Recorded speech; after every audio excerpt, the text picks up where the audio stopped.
Testing, testing. Can anyone on Zoom, if you wouldn't mind sending in the chat if you could hear us?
All right, if everyone who's in person wouldn't mind finding your seats, we'll be getting started here in just a few minutes.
All right, we'll go ahead and get started here in just a minute.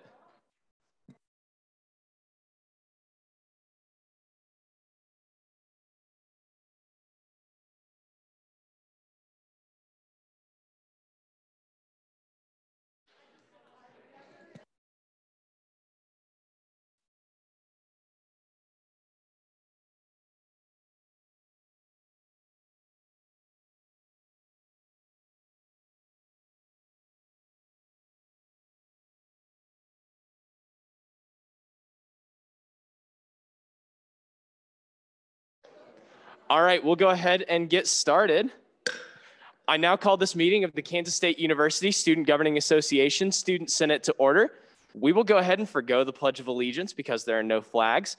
However, I want to begin our Student Senate meeting taking place on Thursday, April 29th, 2021 with a land acknowledgement. We recognize that Kansas State University, as the first land-grant institution, stands on the ancestral grounds or lands of the Kaw people. Our state of Kansas is home to 4 federally recognized Native nations, the Iowa, Kickapoo, Prairie Band Potawatomi, and Sac and Fox. We must remember that the land serving as the foundation for this institution was and still is stolen land acquired by white settlers. We pledge our commitment to creating decolonized spaces at the university while advocating for the support and future success of Indigenous faculty, staff, and students at K-State.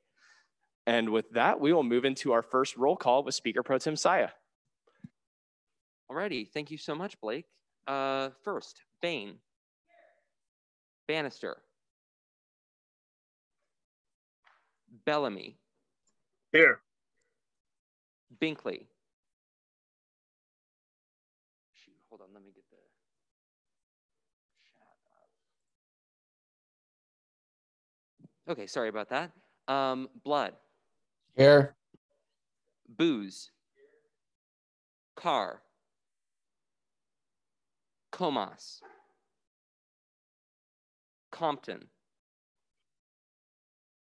Croslow. Here. Cunningham. DeMott. Doc. Here. Dunlap. Elliott. Here. Encero. Here. Esslinger. Farthing. Frederick. Glasscock. Holland. Here. Hotzel. Jambunathan. Kidd.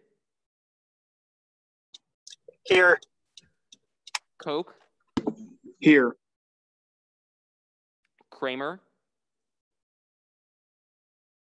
Lane. Lister. Long. Lundeen. Lynn. Marquez. Here. May. Mayor. McPhee. Here. Nelson or Monteith.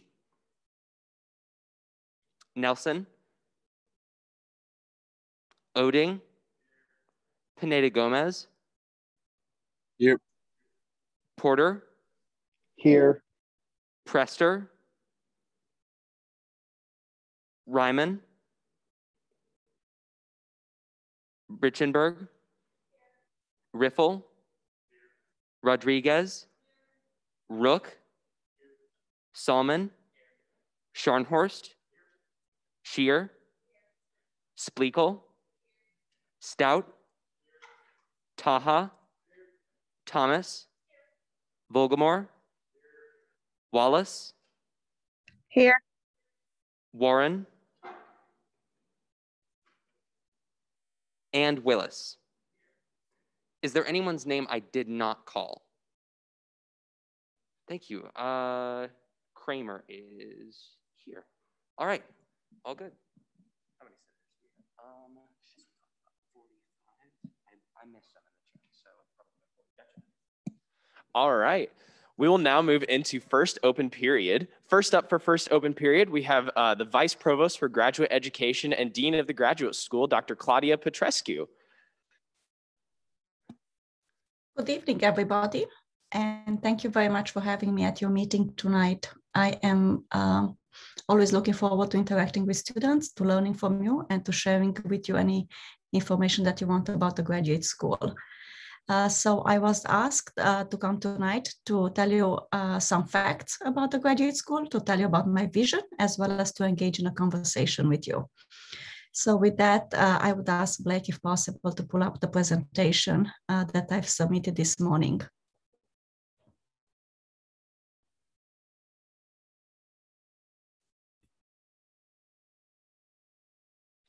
Can anyone on Zoom hear me by chance? We can hear you. Can anybody hear me by chance? Okay, I have no idea what just happened. Give us 1 second to change up some technology really quick. Okay, so while we are waiting, how about we entertain some questions? Anybody has any questions about graduate school or graduate education? So we'll just reverse the order of it. Okay, so if nobody has any questions, can I ask you a question? Okay, I have a question from Senator Kidd. Please go ahead. Awesome, thank you so much. And thank you for joining us this evening. My question is more or less centered around enrollment of graduate students at K-State. And so obviously we haven't seen your presentation yet, but what comments or sentiments do you have about enrollment, and what vision do you have to allow for that to continue to grow at Kansas State University? So thank you for that question. It's actually very timely, and some of the information will be provided in the presentation in terms of numbers. I think that what is really important to know that as everybody's talking, as you read in the papers, we have fewer students finishing high school. So there is an expectation that the number of undergraduate students will be decreasing slowly, steadily across the next 5 to 10 years. In parallel, what we also see is an increase in demands for different skills from the employers, which means that we see more and more people coming back to school for advanced education. And we also see more and more bachelor's students, those who finish and who go then right away to do graduate education. We also see a variety of interdisciplinary programs because solving a problem requires innovative solutions that come from different fields of study, not just from one. So in my role, which is a bit different than the role that Dean Shanklin had prior to me, my role will be more focused on enrollment, on engaging with alumni in fundraising, in addition to the traditional role of the graduate dean that was supporting the graduate academic enterprise, as well as taking care of the graduate students, so the graduate student success piece. So overall, the graduate school and most of the graduate schools all over the nation are really moving into a continuum of services and activities from recruitment to retention to graduation to engaging an alumni. It is what I like to call the student life cycle. So we would practically engage with the students prior to coming here, while they are here, and after they are leaving. So I did title the presentation Who, What, Why, and How, because there is still a mystery about what graduate school is, and most of the students come and find us when they want to apply and they get into some snafu, or when they try to graduate and they get into some snafu. Otherwise, if they don't hear from us and we don't hear from them, it means that everything goes well. So if we can move to the next slide, please. The topics that I have for you tonight, and Senator Kidd, if I did not answer your question, I will be happy to elaborate on the answer at the end of the presentation. So I would like to go over who is the graduate school, what does it do, why do we have graduate students, how do we serve the students, and then entertain any questions based on the information that I present to you, as well as any other information that you have or you want to have. So next slide, please. So the graduate school is an entity, just like any college that you are in, the College of Health and Sciences, the College of Arts and Sciences, the College of Engineering.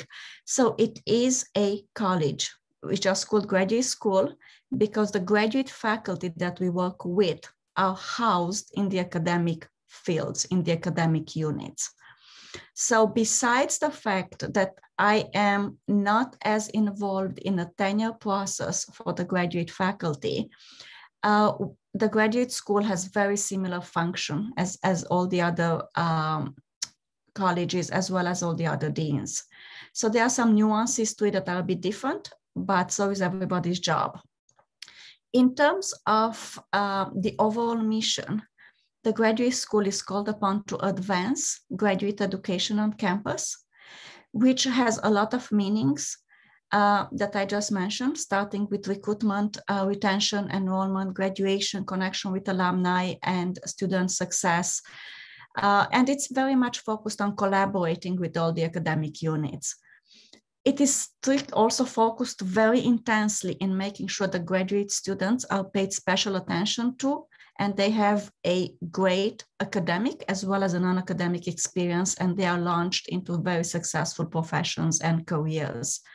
And it's also called upon to create a diverse and inclusive environment in which interdisciplinarity and cultural interactions are happening. My role is practically to lead all these initiatives, to constantly assess the needs of the students, the needs of the market, and really bring that information back, work collaboratively with the provost, with the academic deans, with all the units on campus to advance the mission of graduate education, the mission to support the students, the curriculum, and really to align ourselves to the strategic direction of the university. Next one, please. So in terms of why graduate education, the job market is changing tremendously.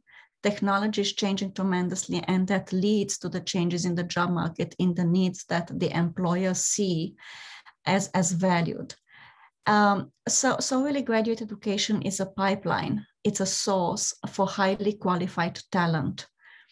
And just to practically illustrate it, and I always believe in data and data-informed decisions, the National Center for Educational Statistics honestly keeps track of all the degrees in the United States, as well as the fields in which these degrees are increasing in number or decreasing, so practically trends in enrollment. So if you look between the academic year 2000 and 2001 and academic year 17-18, we see a tremendous growth in the number of students engaging in master degrees and graduating from master degrees, as well as in PhDs. There is a lot of literature that says that people won't be taking all these practically challenging programs unless there would be a reward at the end of the day. And the reward is increased in job stability, opportunities for career advancement. If we can go to the next one, please. Increased job satisfaction, higher wages, because when you work hard, you also want to be remunerated for it. So the Bureau of Labor Statistics, who is also keeping track of what happens with the degrees that people get and how do they get paid. One of the studies that they had was 2013 data, was that those with a master degree, lifelong timeline, earn more than those with a bachelor degree. Those with a PhD earn more than one with a master degree, as well as students with a bachelor degree earn more than students with a high school degree. So in other words, there is a value added, even when it comes to finances, in getting more degrees, advanced degrees. I also look at graduate education. It really gives you tools to constantly ask the question, why are things happening the way they are happening? And constantly to change the status quo, to try to make things better, and have the tools that satisfy your intellectual curiosity while gives you job satisfaction. The next one, please.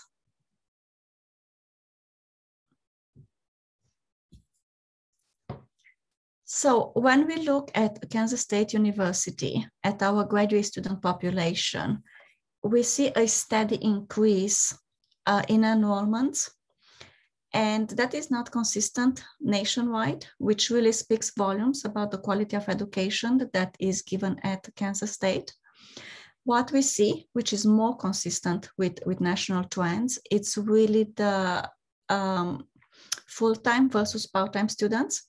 So we start seeing more and more of a 50-50 balance between full-time and part-time, which means that most people are coming back to school while they are having jobs and while they are having a family, a mortgage, and a lot of other obligations, which means that their experience is going to be extremely different than those who are in a full-time category. And if we look at the age of the students, we see that those who used to be the traditional students, those who practically go right after they finish their bachelor straight into a master, in numbers is lower than those who are coming back to school, ages 25 and over, which is also called adult learners, which just means that we have to be more mindful that when we are talking about graduate student success, we have to take into consideration that most of our students, trend-wise, tend to be those who are not just in school full-time, but they have jobs and families. So their pace will be different, their needs will be different, their expectations will be different. And we have to be informed about those, and we need to practically structure ourselves to satisfy their needs too. Next slide, please. In terms of the most popular graduate programs, which we always keep a track of in really to understand the balance in academic curriculum, to address how they are structured, as well as what sort of marketing we do, as well as promotion. The Office of Institutional Research and Assessment is looking at the data, and for the fall 2020, we see that we have 5 master programs that are ranked the highest in terms of enrollment: Master of Arts in Teaching, Business Administration, Science in Academic Advising, Architecture, and Master of Science in Family Studies and Human Services. And in terms of the doctoral programs, veterinary medicine, it's really leading. And it's it is one of the best schools actually in the nation, followed by adult learning and leadership, counseling and student development, physics, and curriculum instruction. The graduate majors might change in terms of numbers from one year to another in terms of which have the largest employment. But overall, as I mentioned before, we start seeing a positive trend in overall increase in graduate enrollments. The next slide, please. So when it comes to the graduate student success, what we have is the Graduate Student Council, and Bill Koslow will provide for you later tonight a more detailed report. But the Graduate Student Council, it's really the key advocate from the student side for graduate students. In addition to being a strong advocate, is also involved in developing professional development opportunities, in creating leadership opportunities, in supporting research dissemination, the ability for the students to attend professional conferences in order to practically shine and disseminate their research. And from that perspective, we also want to thank you for your support in supporting the graduate students who practically go and showcase their knowledge gained and work done at K-State. Then, next slide, please. We have other opportunities that are developed by the academic units, by the graduate school, collaboratively by other units, such as mentoring. We will be focusing more in the near future on the peer-to-peer mentoring. We have learned, and there is a lot of literature and research done that shows that students connect much stronger to students, that they connect to administrators like me. And I'm sure that you can sympathize with that. So one, we want to make sure that the students have a good peer-to-peer connection, and that is more than just within their own discipline. Time for the speaker has expired. Oh, thank you. Sorry, I got way too excited. So yeah, sorry, time has expired, but Senator Lundeen has moved to extend the speaker's time by 5 minutes. That was seconded by Chair Long. Are there any objections to extending the speaker's time by 5 minutes? Seeing none, you have 5 more minutes. I appreciate it. Thank you. Well, so we want to partner more with others. We have been doing some needs assessments that will hopefully impact the services and the quality that we provide, as well as the enhanced advocacy and support for graduate students. So moving next, please, to the next slide. So the goals for the future are really, as I already mentioned, but I want to summarize it, is really increase the recruitment efforts that we have been doing and be more coordinated about it with the academic units, to be more mindful in understanding what students need and then taking actions and identifying solutions that would address these needs, which would mean increased partnerships along within the university with entities outside of the university, and then really focus on the academic curriculum. If students are coming back for enhanced skills, we want to make sure that we have programs that really help them develop adaptable, unique, innovative tools that can really help them on the job market. Next slide, please. And this would have been a more of a roundtable discussion if I would have been in the room with you, but instead I hope that we can engage for the remainder of the minutes that we have in a box as well as a roundtable conversation. And with that, I really want to thank you for the opportunity again to talk with you at least for a short while, but also to hopefully continue this conversation now and later. So with that, I can answer any questions for the time that we have. Thank you so much. I see that Chair Booz has a question, and we'll run you a mic really quick. Thank you. Yeah, so Dr. Petrescu, thank you for coming out. I had a question related to like your discussion about enhanced skills and that sort of thing. Do you like see the graduate school as kind of supporting people who are going into academia, or like primarily supporting people who are going back into business or back into another job?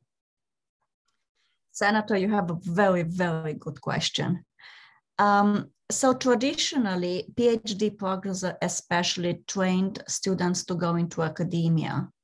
With the changes in the academic job market, respectively with a diminishing in number of tenure track positions and increasing number of the adjunct positions, we start seeing actually fewer PhD students nationally. I have not done the study yet at K-State, nationally going into industry, into the government, public sector.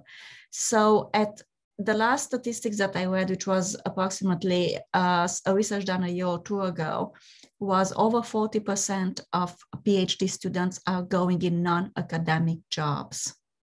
So we see a change in trends regarding to placements.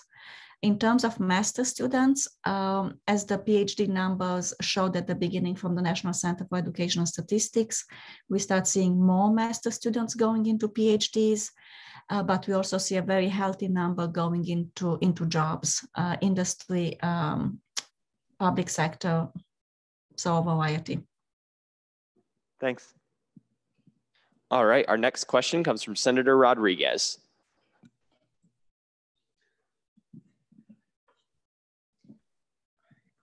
Hi, my question was, when you were showing us the numbers for the architecture program, is it architecture program students that have been here the 5 years that do like the program with the undergrad and masters, or is just once they get into like their master's classes? It is, so the numbers are being calculated once students get the graduate student status in cases.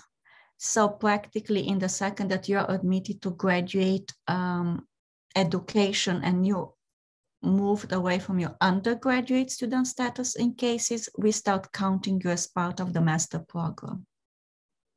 Thank you. And then our next question comes from Senator Lundeen. Hi, thank you for coming. My question is, also sorry if I missed this, what percentage of students come from out of state, are admitted from K-State, or admitted from other institutions here in Kansas? I very, very much appreciate that question. And actually that is a topic of conversation. And if you could move back to the slide where we had the numbers, I would very much appreciate it. So we have not been yet developing a very intense analysis at the graduate level in terms of feeding schools. We call them feeder schools. So I cannot answer the question regarding which school students tend to come from by disciplines, because we have not done that work. That is the part that I mentioned, that it's part of the new job description, practically, to look more into the data and act on it. What we start seeing, and that was a lot before pandemic, we saw a very strong increase in the number of international students. With that pandemic, that has changed. So international students are considered out of state. What we start seeing, if you look at the numbers, that out of state tend to be higher than in state. For fall 2021, I don't have the numbers yet. I would expect that for fall 2021, just because the international enrollments took a deep hit and we practically have very few international students able to come back, those numbers would be closer to each other in state and out of state for fall 2021. But trend-wise, out of state was more stronger in numbers than in state. And in terms of which exactly universities they are coming from, I can't answer this at this point in time, but I hope to have you the information by the end of the summer, when we will be having some more dashboards and a stronger tracking of data. Awesome, thank you. Chair Richenberg, you have the next question. Hi, yeah, thank you so much for talking to us. So in the Student Senate, there's obviously a lot more undergraduate senators than there are graduate senators. Do you have any recommendations, ideas, or something that Student Senate can work on to better incorporate the ideas, feelings, and thoughts of graduate students?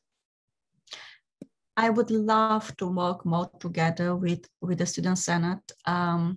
So we have Bill Kraslow, who has a lot of wonderful ideas about how we can do that. And we have now more representation on the Student Senate, which we very much appreciate it. I think that we have a strong opportunity here, especially now when you look at the numbers and we see the number of graduate students is increasing. And it is honestly music for my ears to hear that you are also interested in really representing more graduate students. I think that we have opportunities to really engage in a strong conversation to figure out how we can do that. And I think that conversation will also be actually informed by the senators' interest in graduate school. I would really love to know who is interested and why in graduate school, who is not interested in graduate school. And really based on that discussion, really be able to really infuse more graduate students into your work and really to enhance the partnership. At this point, I think that just by encouraging the grad students to attend your meetings would be a great step forward. By having these meetings recorded and then disseminated to graduate students would be a good step forward. But we are also having the same discussion with the Graduate Student Council. So I would like the grad students also to have some input. What I have learned is that the students are always smarter than me. So if you have ideas, I would love to hear them and then together build on those ideas. All right, are there any further questions for our speaker tonight?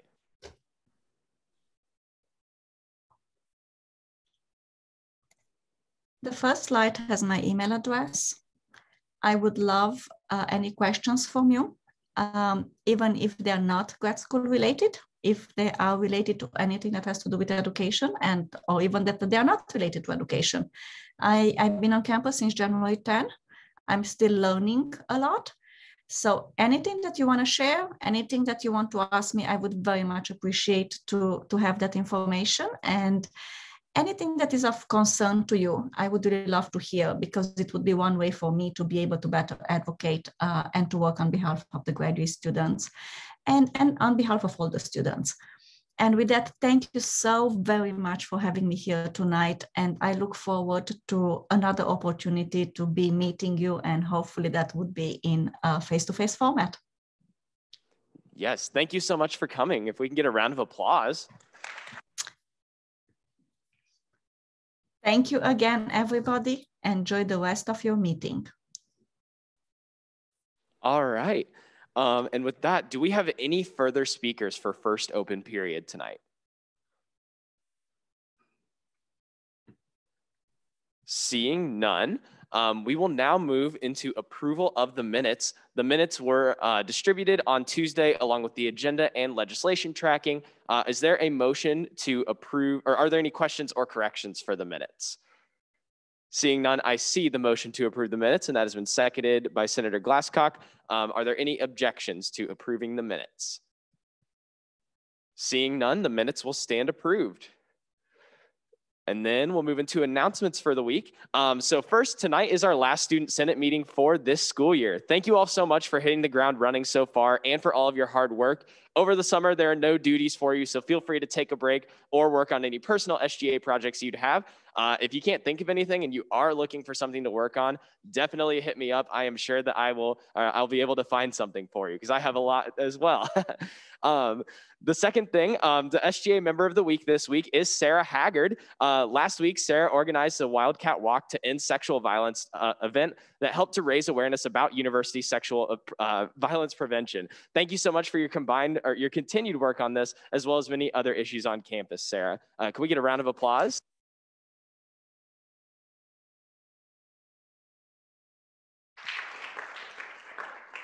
And then looking at our calendar, we have nothing for next week. Good luck on your finals as we move into dead week and finals week as well. Study up, but don't study too hard. Finally, our quote of the week: time is the only finite resource we have, so don't spend it wishing it away. And that's by Jordan Keel, our former student body president. All right, I now want to take this time. If there is anyone, first we'll start with our cabinet. Are there any cabinet members who have not been sworn in yet? Just indicate so, either, I guess, like raising your hand in person or on Zoom. Yes, come on down. Bum, ba-dum, bum, bum, bum.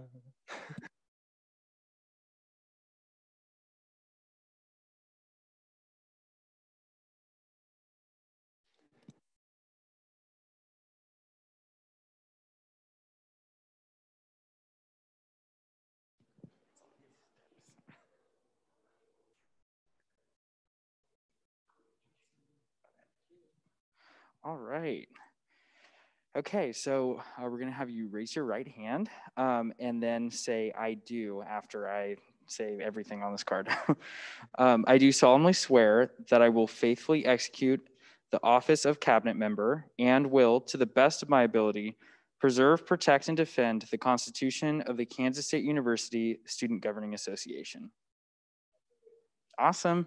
Let's give a round of applause. All right. So name, major, hometown, and favorite smell. I'm Hunter Flack. I'm an accounting major. I'm from Shawnee, Kansas, and my favorite smell would be campfire smoke or a bonfire. Hi, I'm Sarah Haggard. I am majoring in medical biochemistry and Spanish. I'm from Topeka, Kansas, and I would say my favorite smell would be the lilac bushes that are down by Derby. They smell so good right now.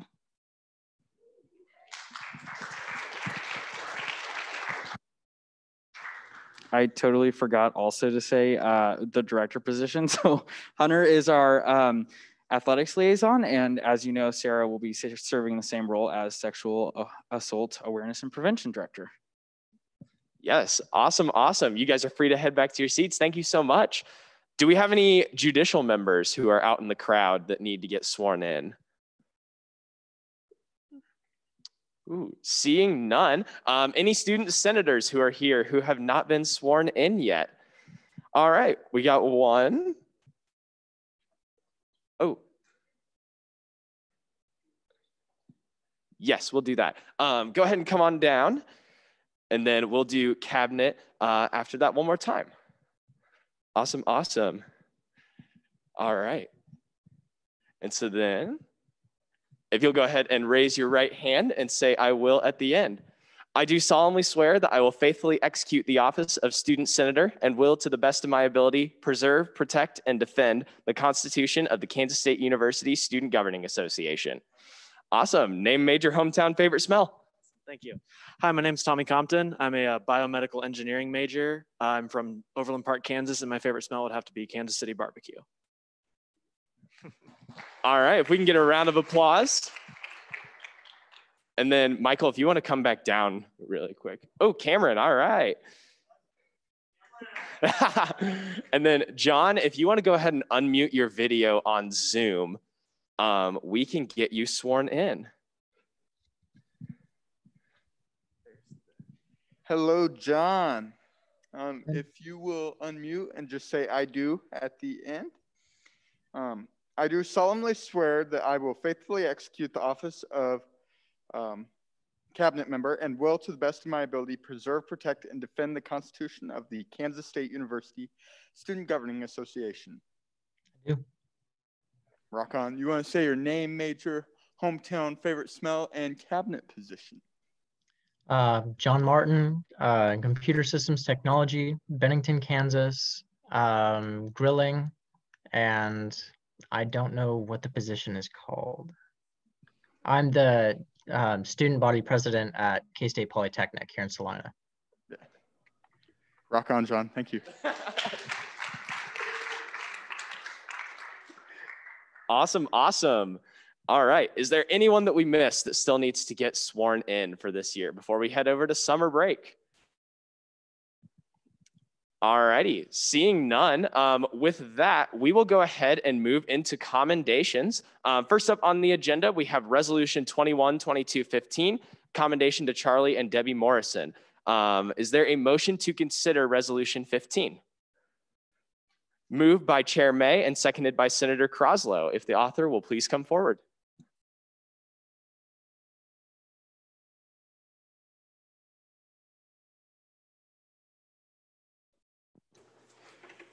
Resolution 21-2215, commendation to Charlie and Debbie Morrison by Cameron Koger, Christine Hitt, Lauren Petrie, Max Harmon, Maggie Billman, and Michael Dowd.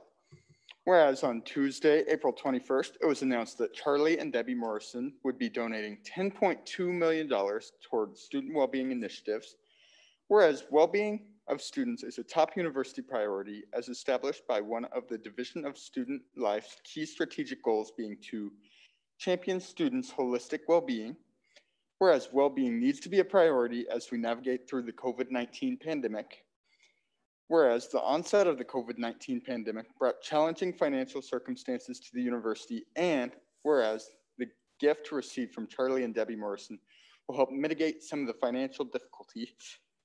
Be it resolved that the Kansas State University Student Governing Association thanks Charlie and Debbie Morrison for their generous contributions to Kansas State University. Section 2, upon passage of this legislation through the Student Senate and signature of the Student Body President, a copy of this resolution shall be sent to Charlie and Debbie Morrison, University President Richard B. Meyer, Vice President for Student Life and Dean of Students Dr. Thomas Lane, Lafine Director of Lafine Health Services, might need to fix that, Jim Parker, Assistant Director of Counseling Services Cody Walls, and Assistant Director of Counseling Services Lori Wesley. Are there any questions or corrections for the author? Yes, I got that, Senator Booz. Thank you. Yes. Thank you, Andrew. And then I actually have a question. Can I be added as an author to this? Yes, if anyone else would like to be added as an author, indicate so in the chat.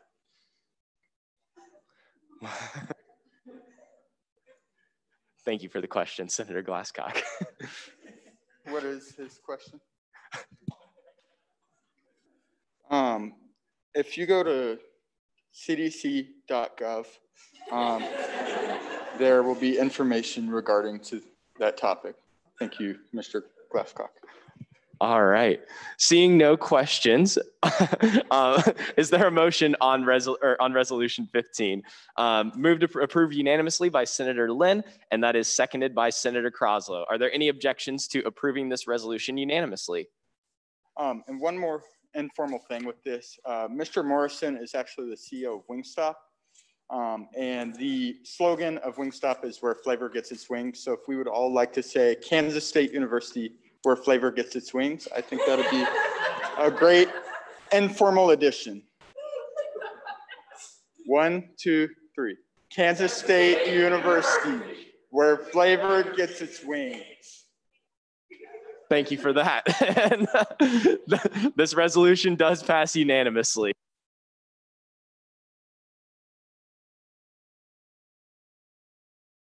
All right, going on with the rest of our agenda. First up, we have committee reports. Are there any committee chairs who would like to give a report tonight?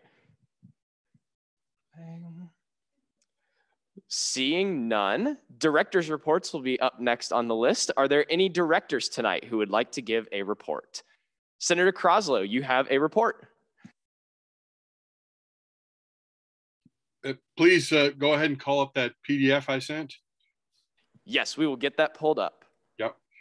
Folks, just like Dr. P said in her discussion, I'm going to follow up. This is my outgoing director's report. I get that the cabinet has changed over and Laura Bain is now in the seat, but Laura and I are finishing up our week of transition. The GSC doesn't transition until this week. So that Graduate Student Council, that's that first slide there. That's who I represent as well here in the Senate and as an executive member there until tomorrow. My tenure ends tomorrow then, and then Laura takes over. And we've been doing, like I said, that transition all week. If you go to the next slide, folks, I just want to follow up with what Dr. P has talked about, give you a little information about who the GSC is, and then kind of address Marta's question about how can we get some more involvement from grad students and what does that look like in a bigger sense for the SGA. Guys, I'm not going to spend a lot of time talking about all the things that we do. I'm going to make this tailored towards the SGA.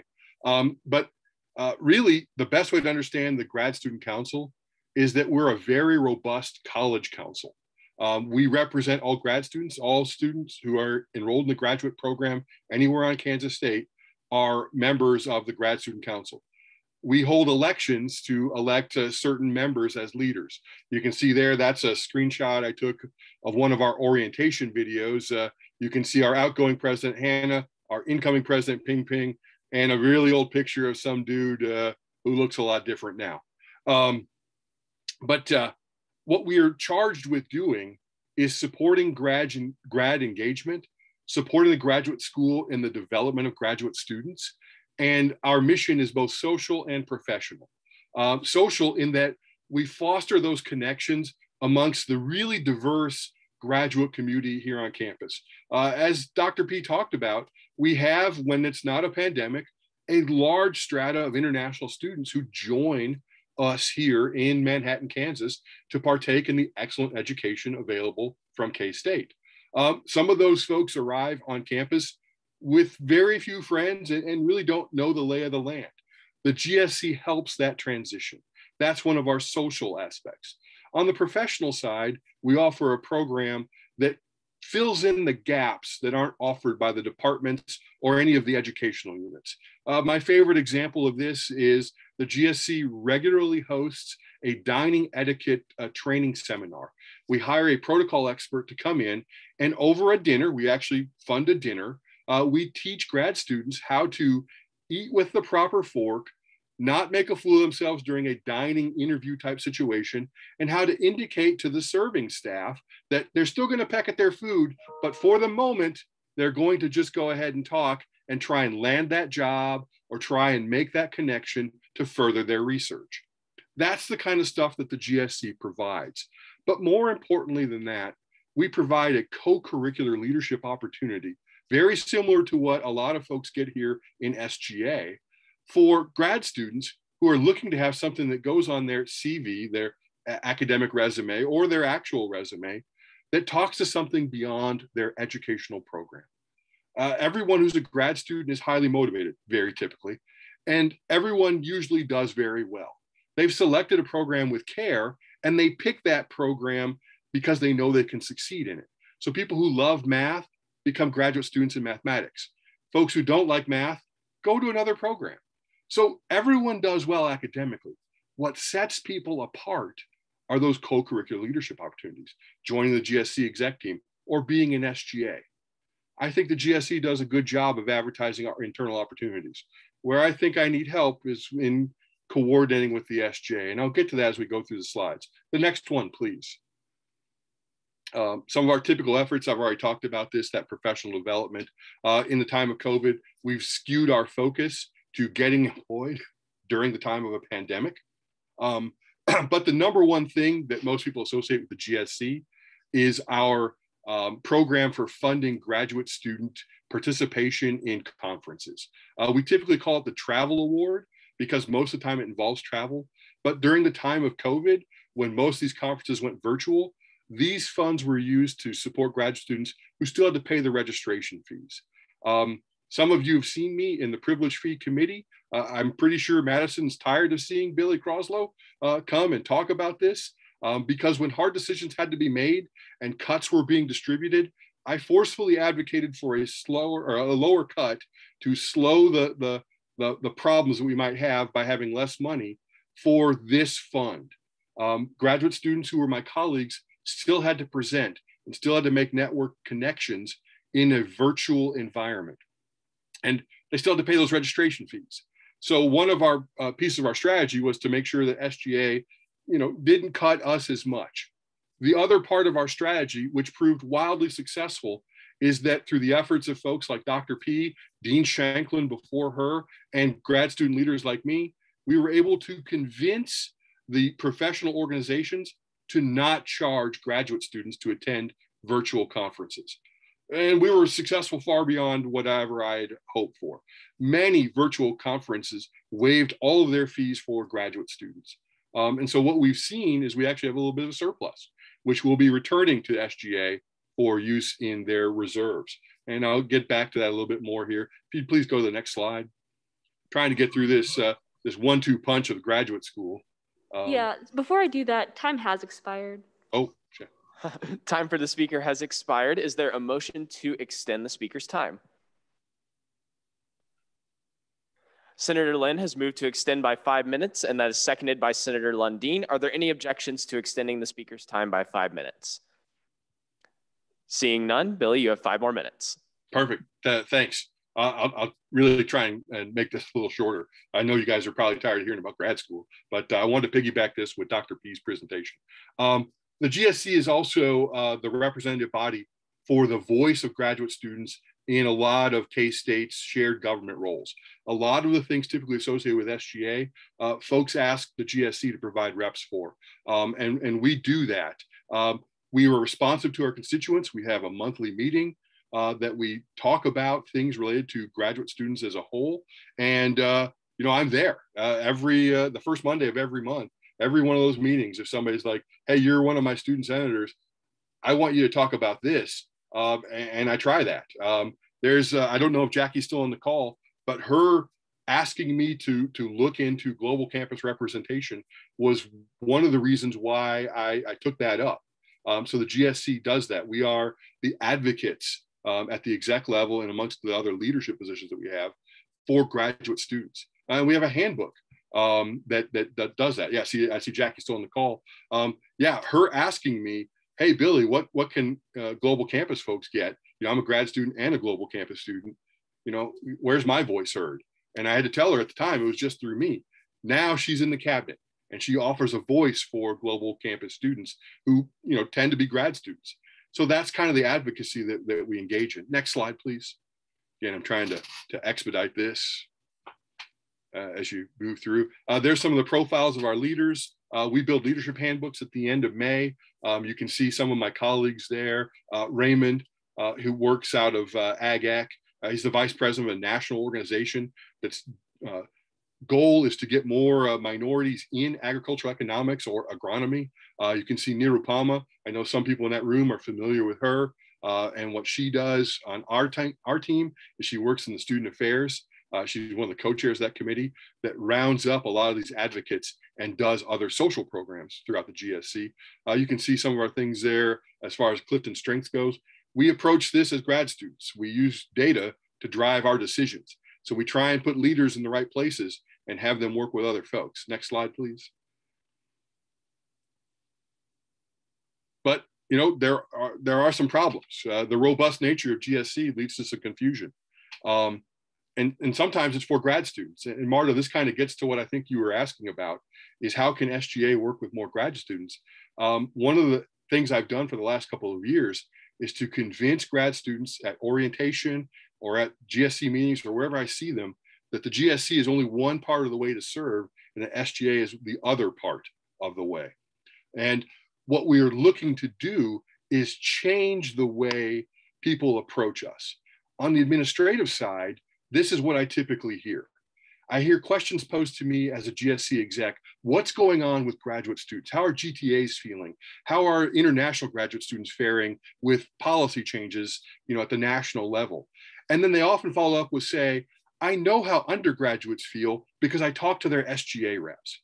And I have to correct people, and very senior people in administration sometimes. Well, GSC is part of the SGA. We're just a robust college council. We have representatives in the SGA. And I've actually had members, of the administration kind of look at me and chuckle and like, Billy, are you sure? Yeah, I'm a senator in the SGA. I'm fairly sure. Well, folks, people see the GSC as sort of a mini SGA, but only for graduate students. And I have been trying to dispel that myth at every opportunity. Now, it doesn't help that we have some overlapping roles. The Library Council, for example, asks SGA sometimes for a member, but they ask the GSC for a graduate member because the library operates under the assumption that SGA is typically for undergraduates and the GSC is the graduate school's representative body. In some regards, that's the case, but really, that is one of the problems that I have. And I think if I can overcome that, I think that with your help throughout the rest of SGA, I can show just how the organizations are a little different and how important it is for graduate students to have their voice heard throughout SGA as well as in the GSC. And of course, sort of where the rubber meets the road for a lot of this is in regards to privilege fee dollars. The GSC gets privilege fee money. I told you we spend it on our travel awards, that fund to support conference attendance. Well, we try to be good stewards of that. We have an extraordinarily rigorous multi-step process for awarding all of that money. We have a point system that is based on service and on the educational impact of the presentation, as well as how well this extends Kansas State's reputation in the academic community. And when we can't spend it, it gets returned as part of the process. But one of the things I'd like to ask for, and this is one of the other things I'm going to need help with, is we anticipate not having pandemic restrictions next fall. We're going to ask that our funds not be cut any more than is required or a similar weight to other entities, because I think we're going to see more graduate students traveling throughout the fall and throughout the spring next year. I'm trying to make it so that you don't have to hear me anymore. I think that brings me to the end. And if people have questions, please pose them now. And I hope this is a great follow-up to what Dr. P has offered to give you guys a good insight into the graduate community. All right, are there any questions for Senator Kraslow?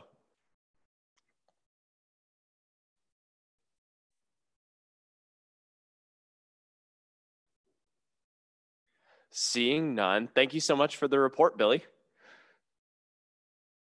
Next up for director's reports, we have Intern Coordinator Arnold. You have the floor.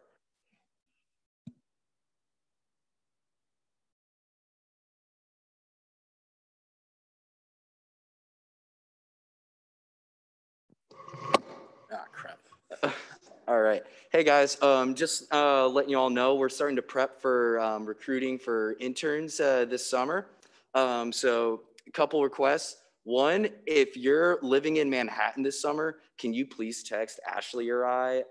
If you're doing so, we might need some help tabling at orientation and in enrollment stuff. And then secondly, if you know people who might be interested in the intern program, send their contact info our way too. We'll be sending out an official intern recommendation form here out shortly. And then one last thing for y'all, t-shirts. They are done in Parsons, Kansas. I'm picking them up Tuesday. So you'll be getting those with sometime next week. Probably just drop them off in Blake's office and he can deal with that later. Yes, sounds good. Are there any questions for Intern Coordinator Arnold? Senator Kidd, you have a question. I do. Thank you so much. So I guess my question regarding tabling for O&E, I just heard that and just wanted to have you double back. So it's my understanding that orientation enrollment will be virtual this summer.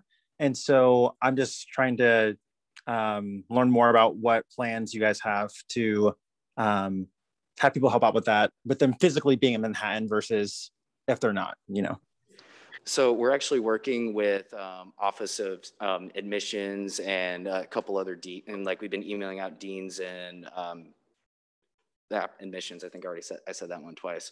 but we're working with them to start developing a plan to really make sure we get SGA put out there and that it's, you know, it's well advertised to the incoming students who are interested in student leadership. Perfect. Thank you. All right. Are there any further questions for Intern Coordinator Arnold?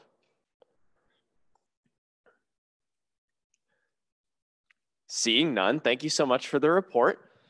Next up for director's reports, we have Director Manny. You have a report. Thank you. So this weekend on Sunday specifically, we will be having like a diversity and inclusion stuff going on at SAE at noon. And anyone is welcome to join us. It's going to be in person and virtual at the same time. So you could either email me and I'll send out that link to Senator Phillips at the end of tomorrow. I am also working on that presentation and I would love to get ideas from anyone. So Senator Phillips can send out my contact to anyone and you can like give me your ideas and how you would love to see that presentation go on. I will entertain any questions. Yes, are there any questions over the report?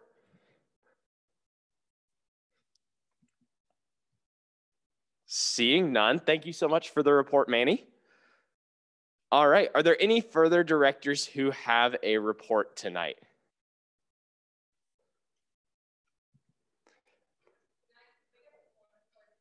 Point of clarification, yes.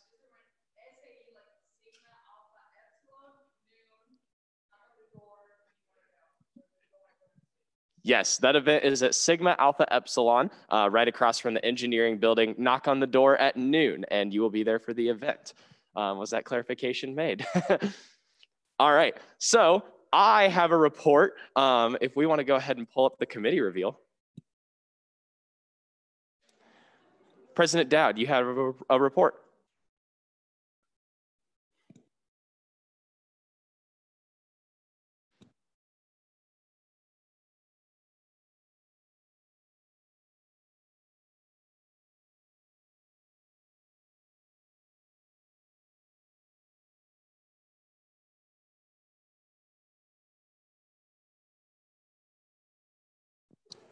Oh, okay, there we go. Yeah, sorry, quick report, but I do want to be a little bit thorough about a lot of the different things that I'm going on. Last week was probably one of the busiest weeks of my life. I've never had that many meetings all at one time. And I've had a lot of meetings previously, so I don't know what that says about the rest of the year. So we had a bunch of different meetings, like one in particular, Real Estate Advisory Committee, that kind of gave us like an overview of a lot of the things that are happening as far as citywide planning, what the foundation's thinking about. So lots of projects going on there. Do also want to, like, before I get wrapped into the weeds, we had our very first cabinet tonight, and it was really awesome, and really excited to see how the group does. We brought the entire group together and had some intentional time thinking about our whys, why we're here and why we're serving, and then how we can just kind of guide the entire group moving forward. So really excited about that. And we have a lot of cabinet members that are hitting the ground running. Also want to take a moment and call out Director Haggard for her incredible work with the Wildcats Walk Against Sexual Violence. They had a great turnout despite all of the crummy weather. And so it was just really good to see a unified front on that. So great work. And also, I know Vedant, I don't know if he's on the Zoom call or not, but he's been working really hard on getting some resources and access ready for international students, especially as things globally, pandemic-wise, are really heating up right now, and it's not a great situation. So if you'd like to lend him a hand in any of those efforts, please feel free to do so. And of course, just as Manny had mentioned, he's working on an inclusion presentation to happen at SAE. So if you're free on Sunday, feel free to stop by for that. Do want to call out, we had a budget model review panel and tuition fee strategy committee within the last week. And so while I can't just stand up here and tell everything that happened in that meeting, I would say please check out and kind of talk to a few of the members who are on that committee, tuition and fee strategy specifically, because they'll be able to provide some information about some upcoming fee changes pertinent to Global Campus and a few other changes when it comes to tuition. So definitely interesting stuff there. And we're hoping to get some representation from the Office of Enrollment and Provost so that they can kind of explain and walk through everyone what that's actually going to look like for next year.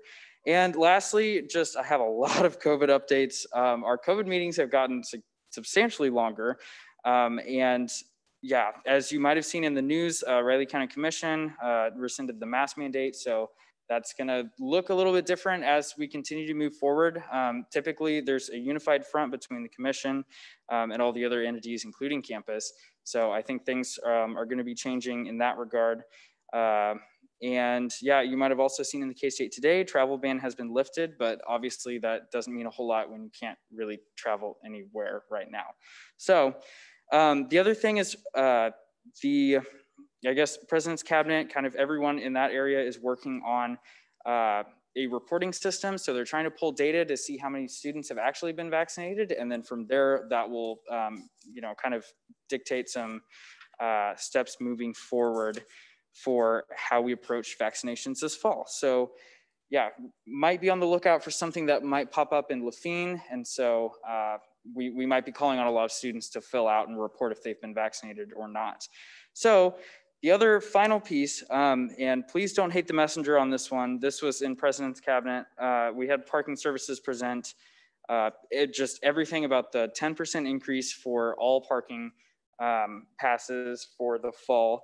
And so that change, at least for the student price, like the base one, goes from $180 to $198. So that's an $18 increase, and 10% sounds like a big number, but it is an $18 increase. And it will be effective in the fall. And they cited the reasons as increased AdaBus costs. So since 2016, the AdaBus ridership has gone up quite a lot. And costs have gone up 170% since their inception. And then on top of that, the biggest piece was parking lot maintenance. So every single stall cost about $1,800 per stall to repair and put maintenance on. And right now we have 24% of all of our parking lots here are failing. And that was reviewed by a third party, independent contractor who came in. So about 24% are completely failed. And then there's another 21% that are about to fail. And so basically the reason for that increase is so that they can generate additional revenue and then use that money specifically for repairing the parking lots. So they'll have about $1 million of extra revenue. 400,000 of that is because of this change. And so that's going to be put into the sustainability of the parking lots and all of their maintenance. So I'll stand for any questions. Sorry, that was a little bit longer than normal, and I know we got a lot to do. All right, are there any questions for President Dowd? Chair May, I see you have a question.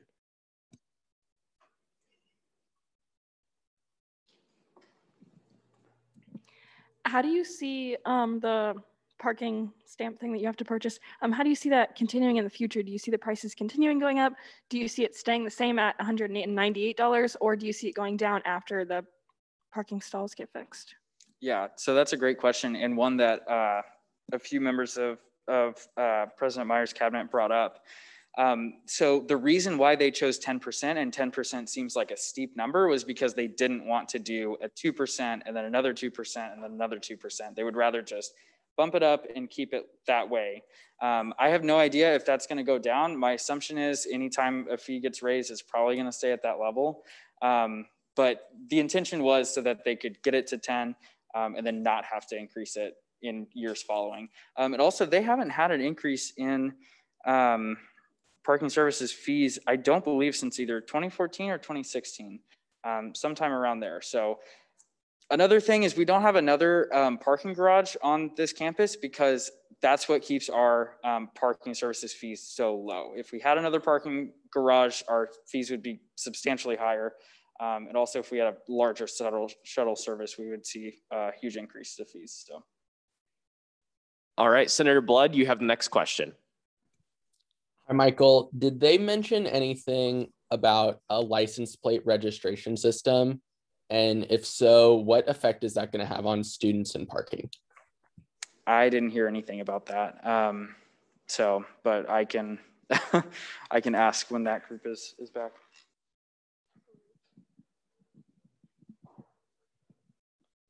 All right, we have a quick point of information.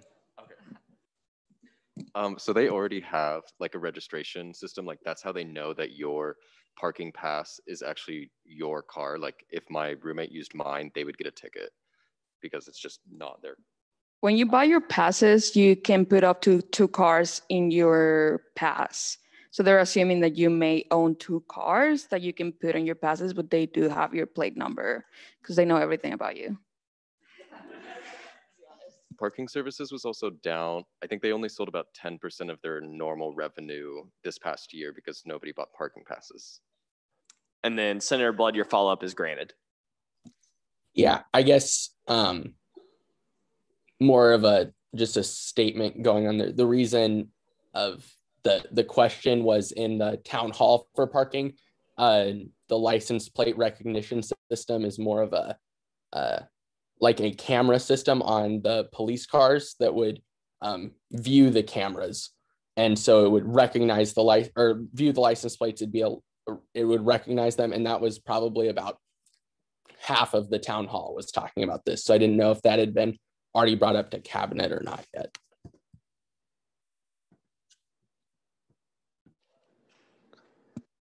All right, Senator Booz, you have the next question. Yeah, so this is about TFSC for a change. So I know that the administration has been working on differential tuition, the idea that if you're in a college, you just get like the college fees bundled into your tuition for a while now. Like, is that kind of what you were mentioning with like the fee changes, or is there something else that haven't heard about? So the differential tuition is next on the docket for them to start reviewing. So they're going to start that process relatively soon, and then that'll probably take a year. And so a year from now, we'll get the work on that. So not related. I mean, it's kind of related to differential tuition. It's more related to Global Campus and how that fee is assessed to individual students. So I think that's the best way for me to describe that without giving a ton of details. So.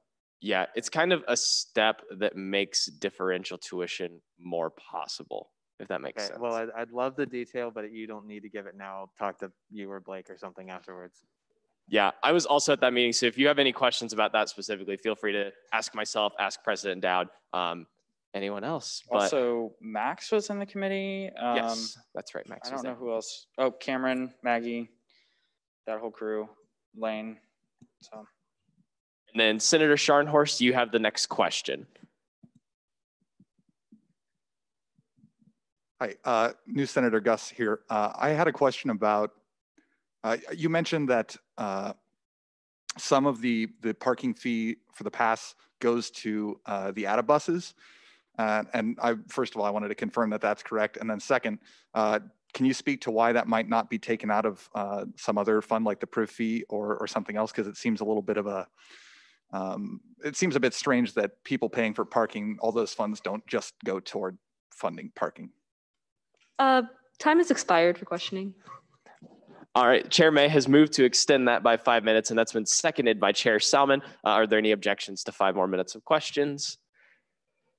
Seeing none, go ahead and continue. Awesome.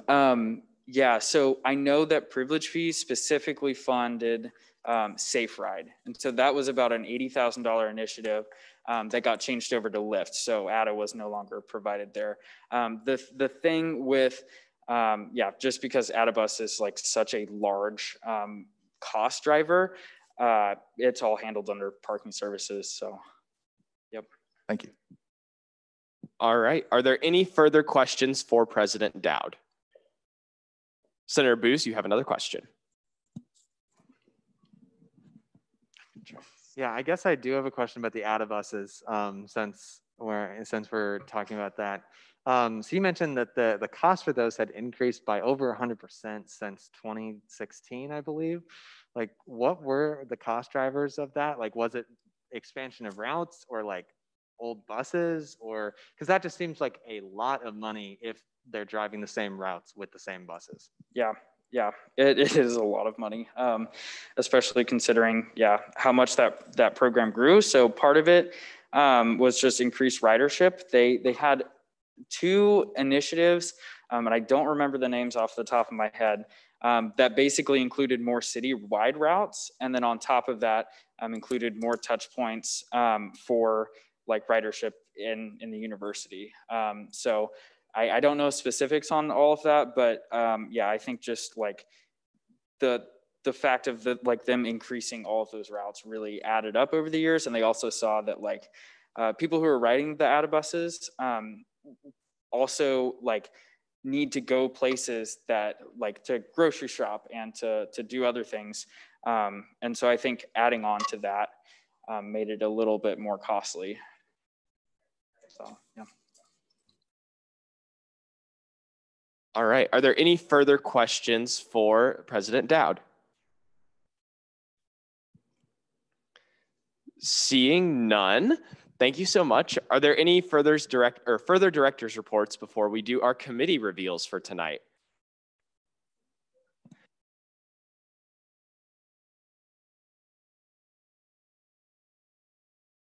Awesome. So we will move into committee reveals really quick. Yes, if you wouldn't mind sharing the PowerPoint as well.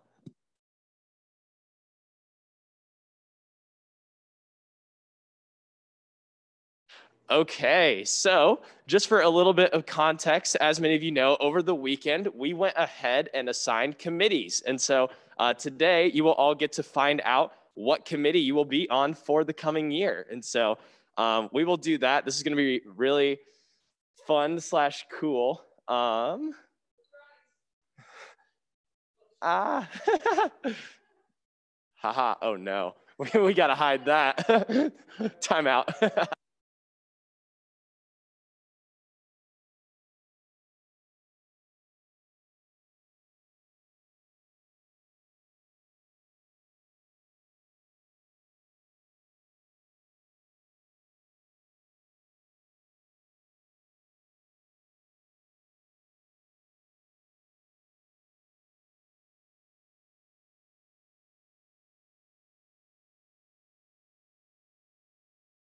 All right, is anyone familiar with the Chicago Bulls in here? Oh, it's showing that, man. PowerPoints are so hard.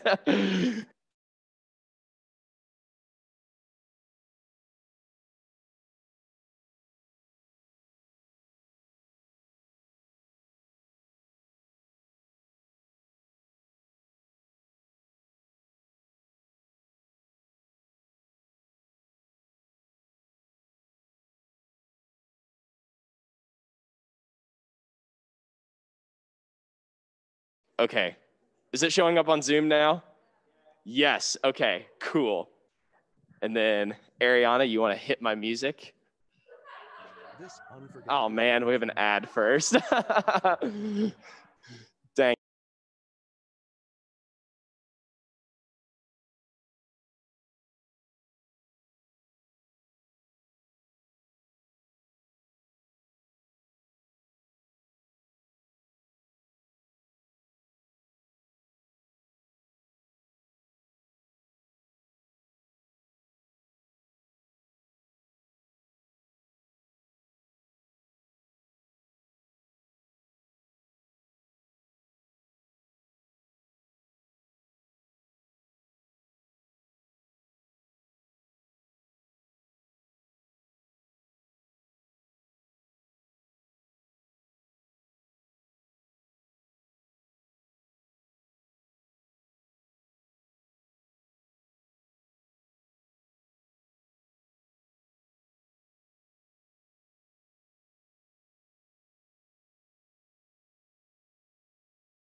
Bum, bum, bum, bum, bum, bum, bum, bum, bum. Okay, this one, we have another 8 senators, and this committee will be On-Campus Allocations Committee. Woo! Alrighty, and then our final committee, I think, pretty sure that's been 5. Yep, this one has 9 members. You might be able to guess who or what this one is. Oh no, that's Will Bannister underneath. You can't tell because of that, but hit it. Privilege Fee Committee. Woo! Alrighty. I hope that was fun. That was as fun as I wanted to make it. All right, go ahead and pause the music.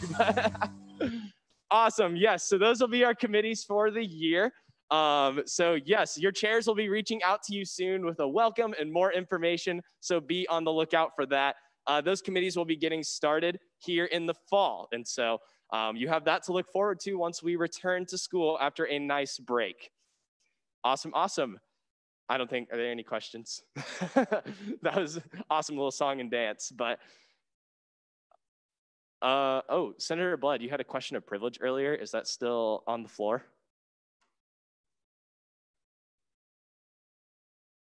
Oh, withdrawn. Okay, cool. Awesome. And then Speaker Pro Tem Saya also has a director's report.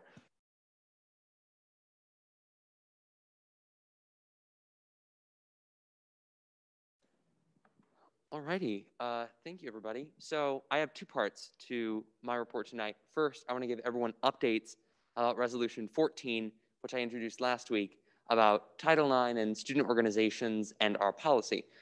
So we had a big long conversation over that piece of legislation in exec on Tuesday night.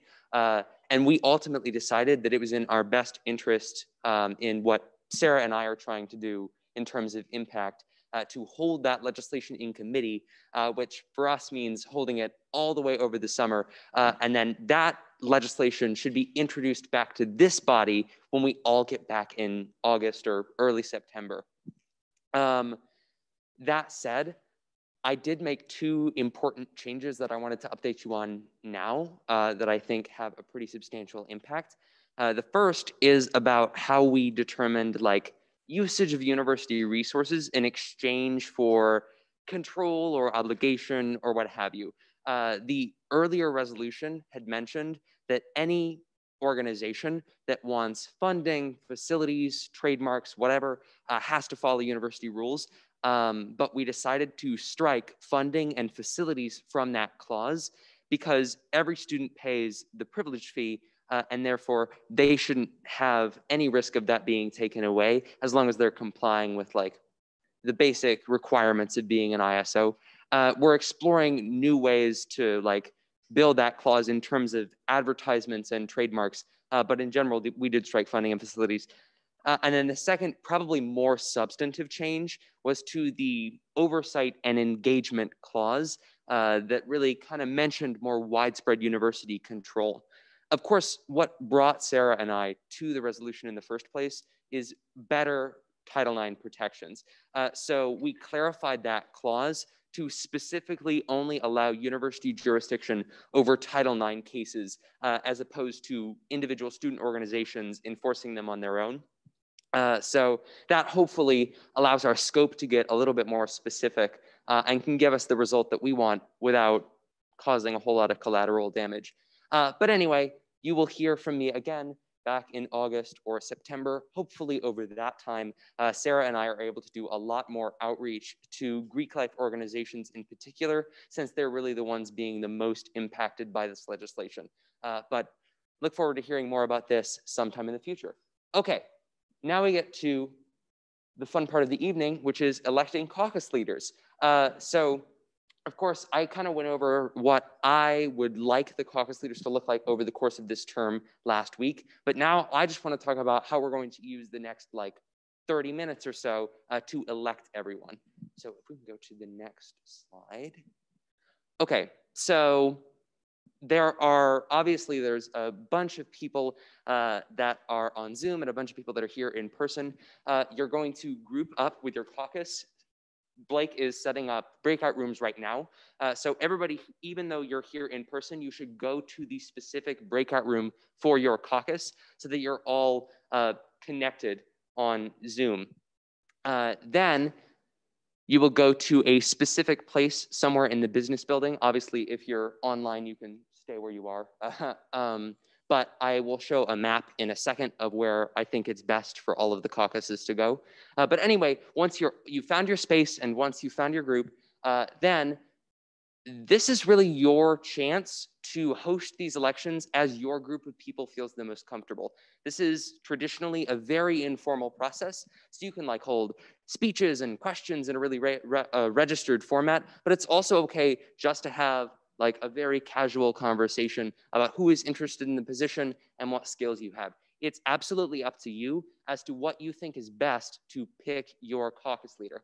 But once everyone has said what they need to say, you can either hold a vote on your own, or you can get in touch with me or Blake. Obviously, we'll be hanging out in here, or you can DM us on Zoom, and we can manage a vote anonymously if that's something that you're looking for. Regardless, once you select your caucus leader, then you should let me know so that I can keep track of everybody, and then you're good to come back to the main room. But then if we can go to the next slide. This is the map of the first floor of the business building and the second floor of the business building. These are the spaces that I know we have access to right now. So Vet Med, architecture, education, and the grad school will all meet in here since all of those caucuses are relatively small. And then arts and sciences is out in like the main lobby area. HHS is in the like smaller lobby over by the south doors. Agriculture, business, and engineering are all on the second floor. There's lots of lobby spaces out there. This is not like a hard and fast rule. This is there to give like a vague idea of some spaces that we knew should be open. If there are people studying or that doesn't work for any reason, like just explore until you find a quiet place. Other than that, I think that's all of the information I had to provide. Anything that I missed? Yeah, so what I will add, I am going to be opening up breakout rooms here in just a minute. And so I would ask that everyone join the breakout room for your college. And so at that point, if you're in person, I would encourage you to use like one computer for volume and sound and kind of just gather around that computer. If it does come to a vote where you want to vote anonymously, either Nick or myself will join that breakout room and conduct it.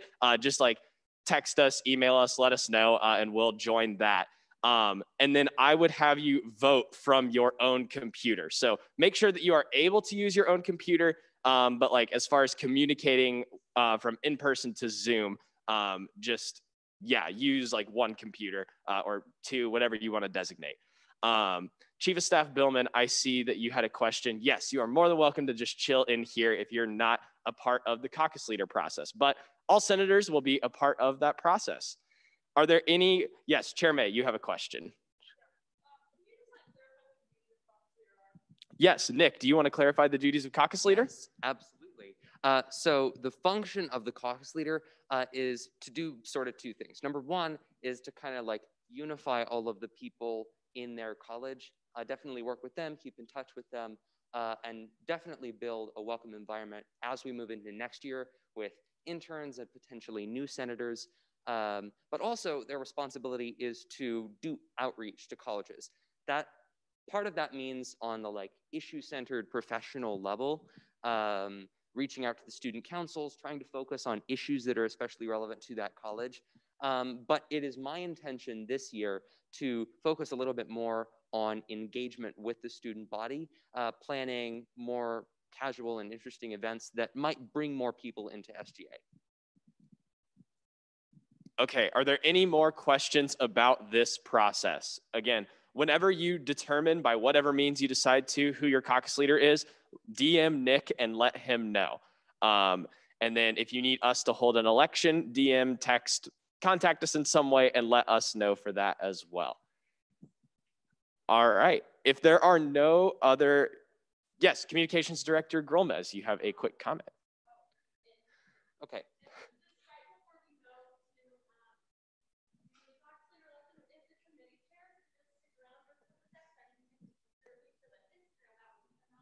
Yes, committee chairs, stick around for just a second so we can take your picture. But other than that, we are going to plan right now on rejoining Senate at 8:45. And so if we need more time, we will let you know, but plan on being back in this room at 8:45 to resume Senate. And so with that, best of luck.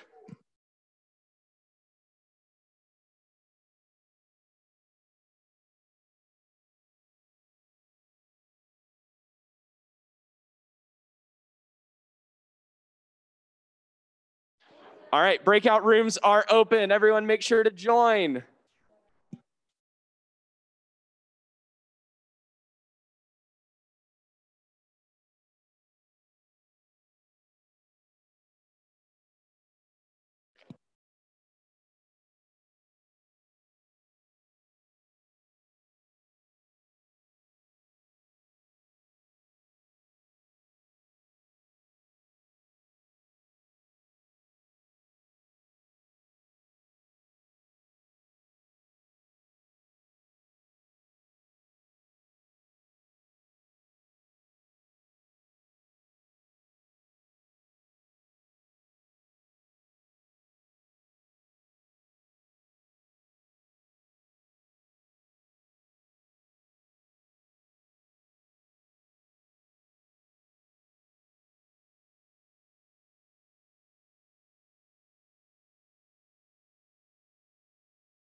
Senator McPhee, if you can hear me, you should be able to pick to join a breakout room.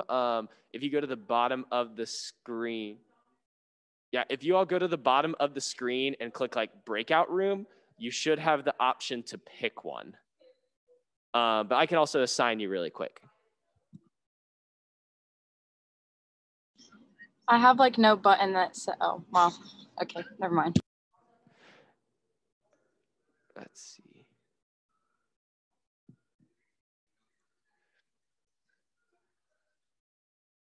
Okay. Senator Letzler, what is your college? Oh, good. Okay, awesome. Billy, I will get you assigned.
I'm like not gonna be heartbroken. Hello, everyone. Hi, Blake. We're waiting for Nick to come over here. Well, no, I texted him and I was like, we need your help because Nick's busy. Yeah, I can run it too. Feel free. Well, it's not the issue of we have a vote. It's the issue of really nobody wants it. Like, can we have co-people? No, there has to be just one caucus leader.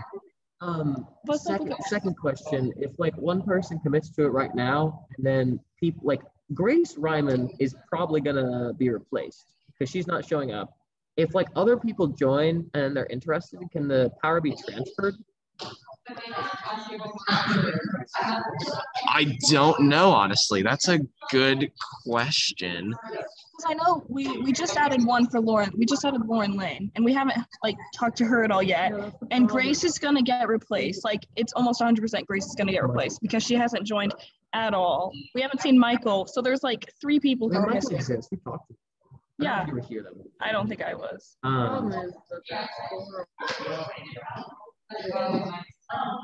Yeah, Okay. so like I guess that's like our main concern is Like Emily feels like she would possibly overcommit herself if like she did it, and then you as well are kind of thinking that, but also Madeira is like more focused on like this is her first year and it's new and a all little that stuff. overwhelming. Yeah.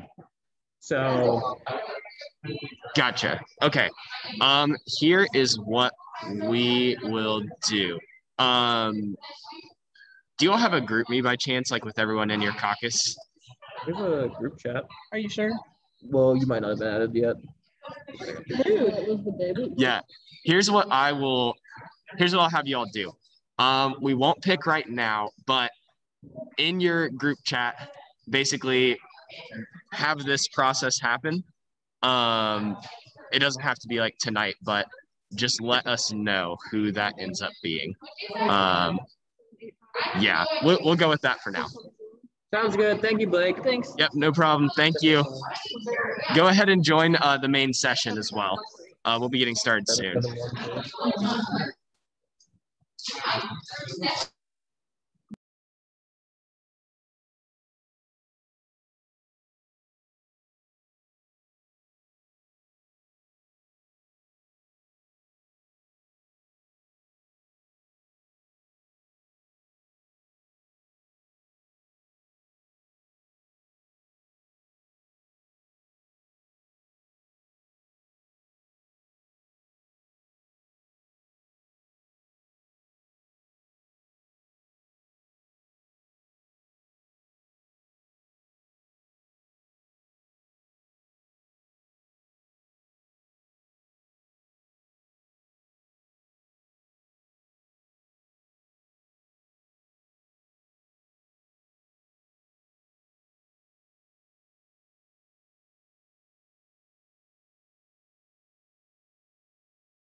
Max, are you in the room? Max Harmon? Where's Max? Max, come here.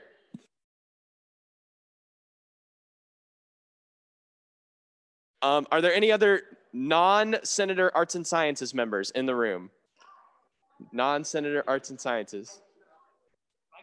Is Rachel there?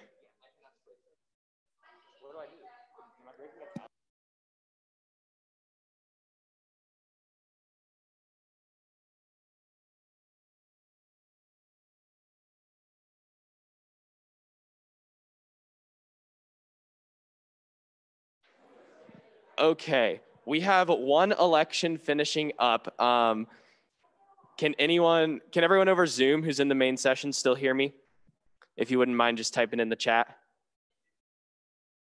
Awesome, thank you. Just for everyone who is in the room, please make sure that your computers are muted and like that your volume is muted since we're coming back out of the breakout room, just so we avoid any feedback.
All right, if everyone could start heading to their seats, we will be getting started here in just a minute or two.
We will start here in just a minute. Breakout rooms will be closed after one more minute.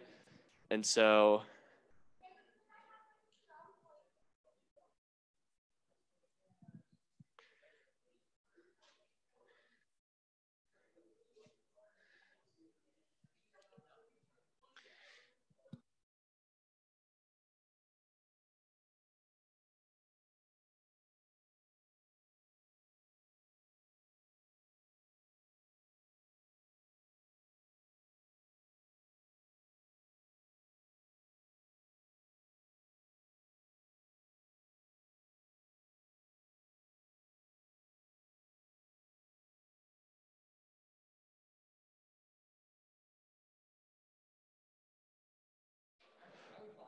all right, we will go ahead and resume Student Senate. If everyone can go ahead and find their seats and get comfortable over Zoom. We will go ahead and get started. Speaker Pro Tem Nick Saya is going to announce who our caucus leaders are. Yeah, thanks everyone. Thank you so much, everyone. I'm glad we could get that process sorted out. Congratulations to Senator Lynn, now the caucus leader for the College of Education.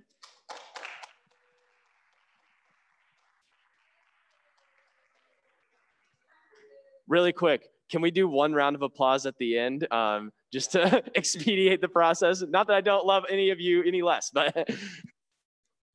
Tanner Koch from the College of Architecture, Planning, and Design.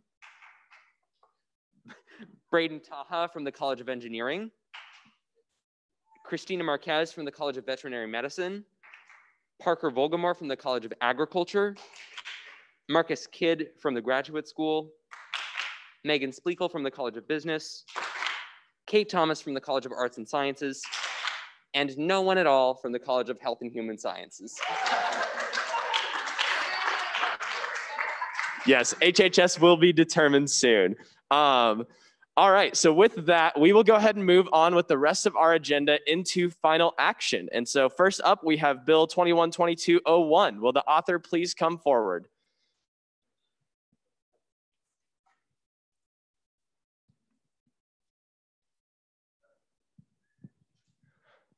All right, have any changes been made? Yeah, we made 2 changes to Bill 1, which is the bylaws.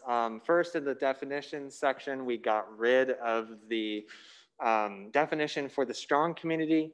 That's because it wasn't used anywhere else in the document. And then on line, let's see, 1026, we changed 48 hours to 24 hours for the deadline to have and to notify K-State that you are bringing an attorney to your hearing. All right, you have first rights to debate.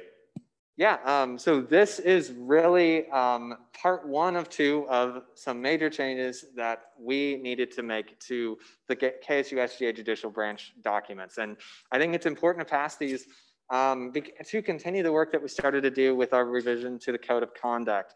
You know, that revision took a lot of time and a lot of work. I wasn't involved in that. We passed that last spring, I believe, actually, or last fall anyway. And so like that was the start, but not the end in any case. And so these changes are the nuts and bolts of the rest of the governing documents for judicial. And, you know, there are a lot of things that don't work the same in judicial anymore since these were last revised in 2015 or 2016. And so we really do need to change these to make them match up. And in some cases, match up even better than what we could have done to current practices. And so I would recommend an affirmative vote. Oh, hey, now I'm on camera.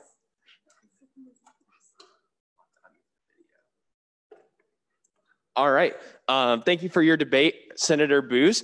Next up, is there any debate in the negative on Bill 1?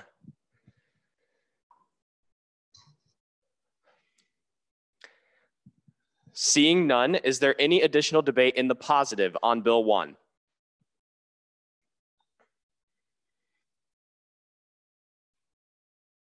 Seeing none, is there any additional debate at all on Bill 1?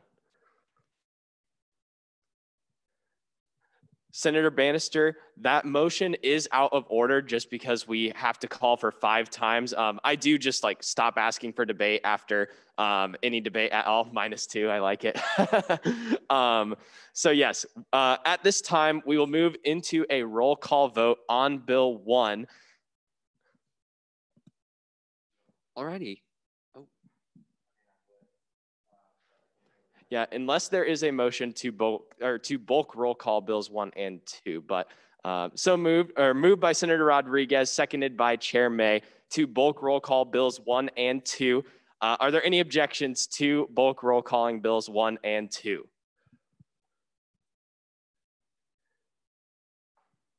Seeing none, Bills 1 and 2 will be held for bulk roll call. If the author will please come forward for Bill 2.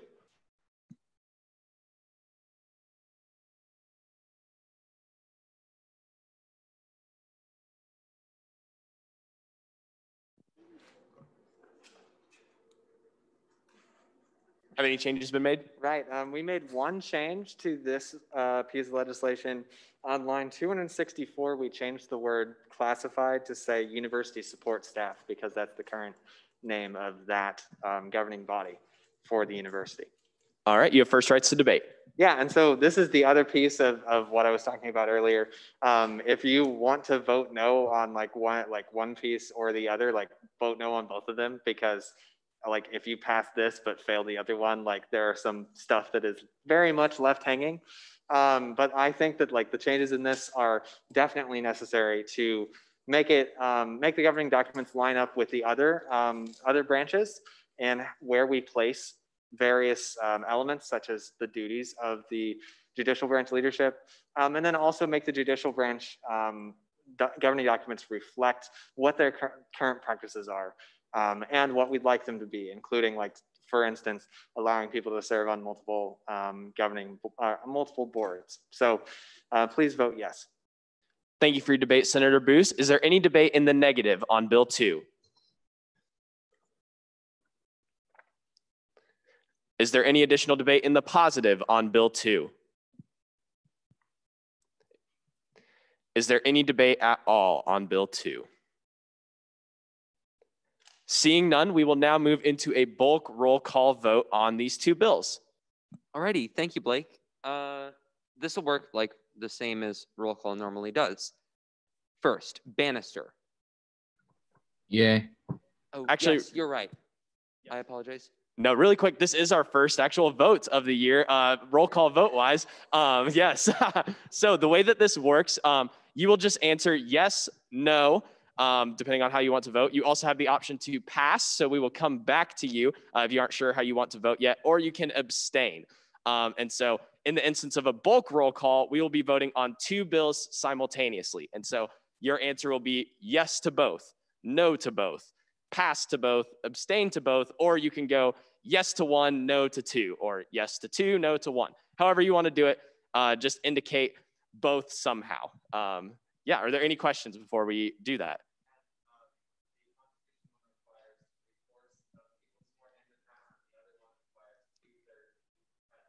Yes, that is correct. Constitution does require 3/4 of those senators sworn in, and the bylaws requires 2/3 of people present. Senator Marquez, you had a question. If we are a proxy for someone else, how do we vote for that?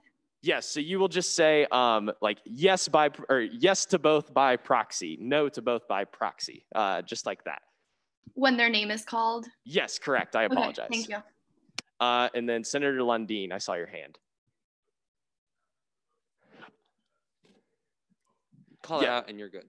Yeah, so if you're in person, you can call it out. If you're over Zoom, you can either unmute or throw it in the chat. Any further questions before we move into that vote? All right, we'll move into the bulk roll call. Okay.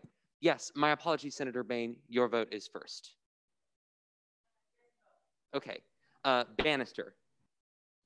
Yes for both. Bellamy. Yes to both.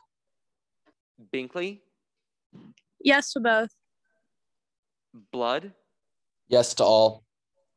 Booze. Kahlo. Yes to all by proxy. Carr. Comas. Compton. Croslow. Yes to both. Cunningham. DeMott. Doc. Yes to both. Dunlap. Elliott. Yes to both. Encero. Yes to both. Esslinger. Farthing. Yes to both. Frederick. Glasscock. Holland. Yes to both. Hotzel. Jambunathan. Kidd. Yes to both. Koch. Kramer. Lane. Lister. Long. Lundeen. Lynn. Marquez. Yes to both. May. Mayor. Monteith. Nelson. Oding. Pineda Gomez. Porter. Yes to both. Prester. Ryman. Richenberg. Riffle. Rodriguez. Rook. Salmon. Scharnhorst. Shear. Spliegel. Stout. Taha. Thomas. Volgamore. Wallace. Warren. Willis. Okay. So let me just make sure, because these votes are all the same. All right. So on a vote of 50 to 0, Bill 1, which is the amendments to the bylaws, does pass. And then on the same vote, 50 to 0, the constitutional amendments also do pass. All right, congrats on our first. Awesome, congrats on our first vote for the year, everyone. We will now move on in our agenda to Bill 3. Will the author please come forward?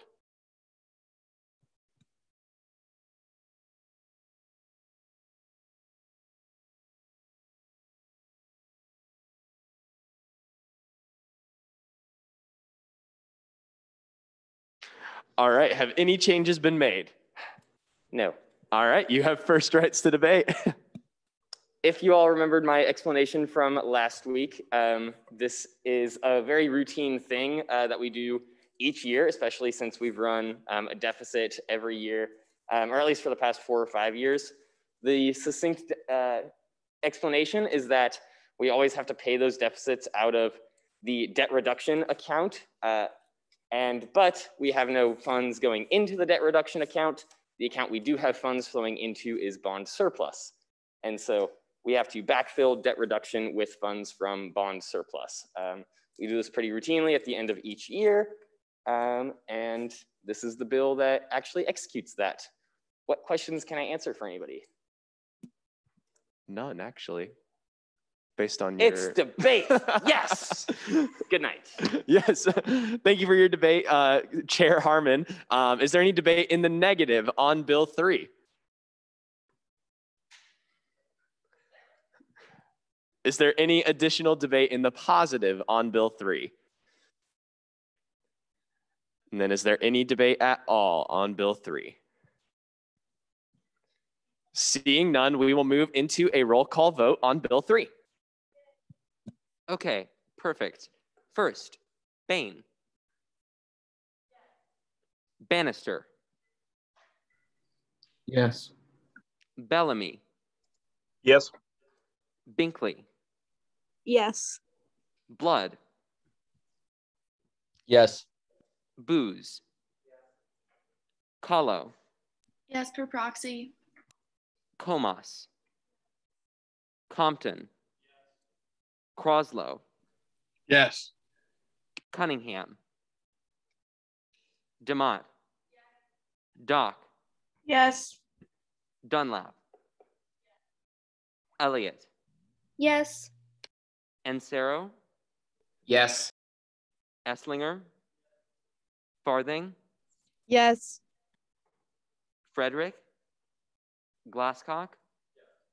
Holland. Yes. Hotzel. Jambunathan. Kidd. Yes. Koch. Kramer. Lane. Lister. Long. Lundeen. Lynn.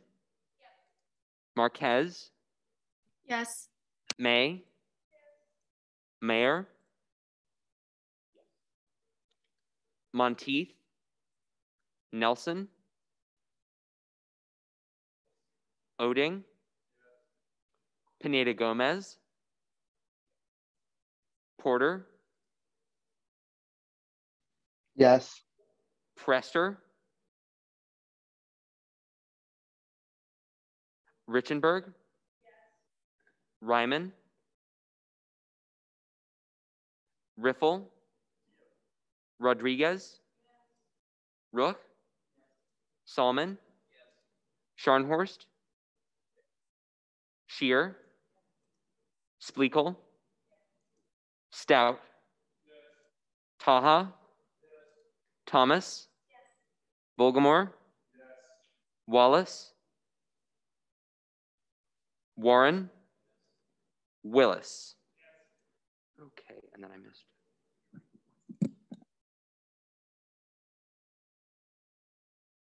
And sorry, I think I missed McPhee.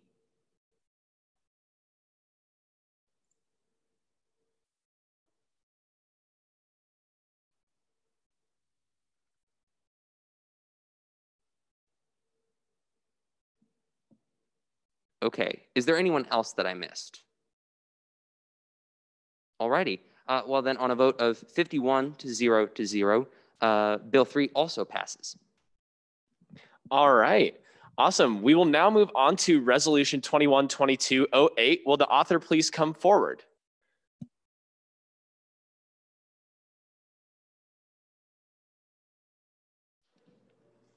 Okay, so as of this point, it being introduced tonight, there are no changes to the piece of legislation concerning GPA requirements. All right. Nothing new to report. You have first rights to debate. Thank you very much.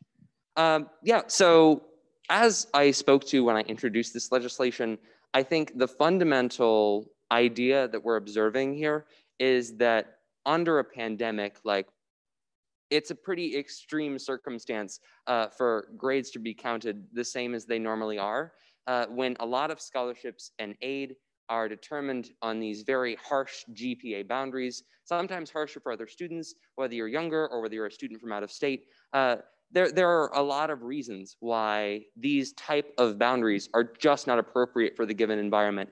And therefore, we absolutely have a right to ask the university to forego those same boundaries for this next year to ensure that a lot of students across our campus don't lose out on money that they deserve, because they're qualified students, they're hardworking students, they're students that have a lot of potential, they're just students that are having a hard time. So I would encourage everyone to vote yes on this legislation to give them a second chance. Senator Rodriguez, you had a question of privilege.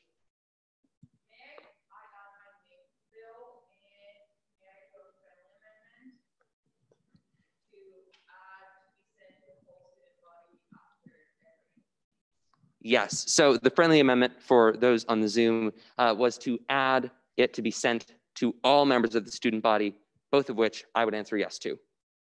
All right. Yes.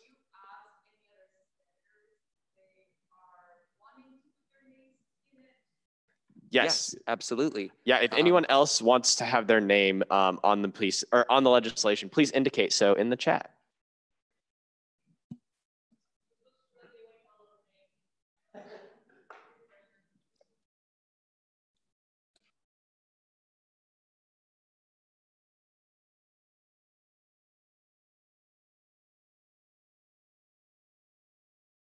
Okay, give us just a minute while we tabulate everyone's names.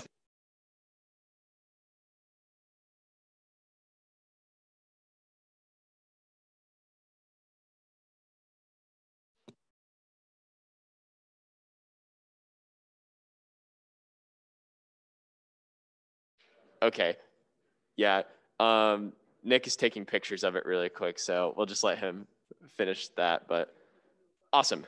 Okay, we should have everyone's names on there. And all right, awesome, thank you for that. Is there any debate in the negative on Resolution 8?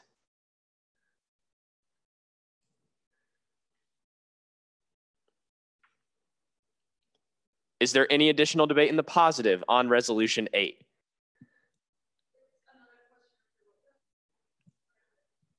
I recognize the question of privilege.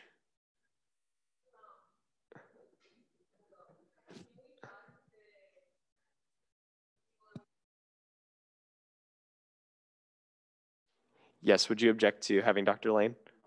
All right, Dr. Lane will be on there. Senator Lundeen.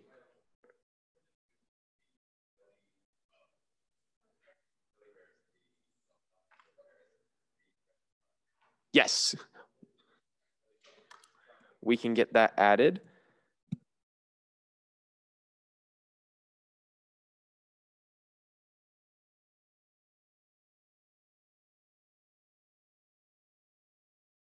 Also, Senator Bannister, was that an indication to add your name as an author or for debate in the positive/negative? Author, awesome, okay. Is there any additional debate at all on Resolution 8? Seeing none, we will now move into a hand vote for this resolution. So if you are in favor of passing Resolution 8, please raise your hand in the Zoom chat.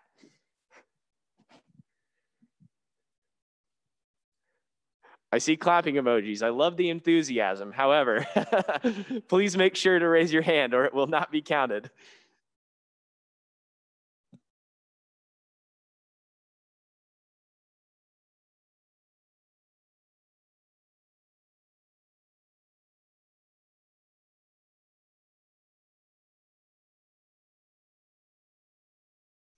Okay, I have that count. I'm going to go ahead and clear all feedback.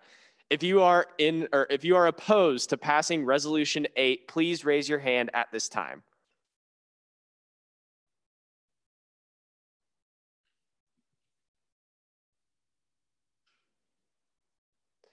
Also, if you are a proxy, you can DM me with your vote as well.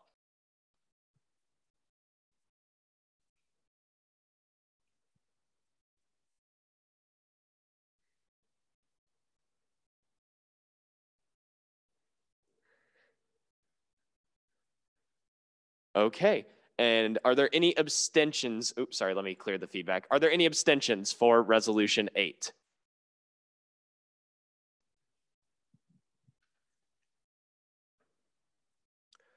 Seeing none, Resolution 8 will pass by a vote of 38 to 9 to 0.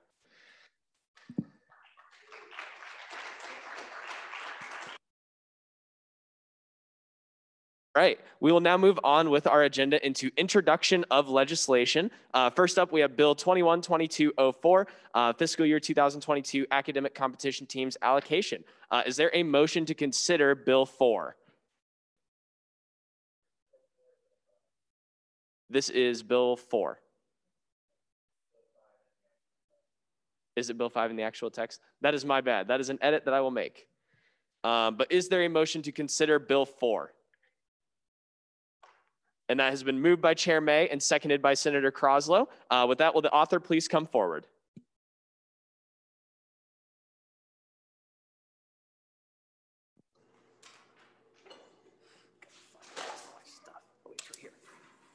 Can I choose this? Cool. Am I reading this? Am I reading this? Cool.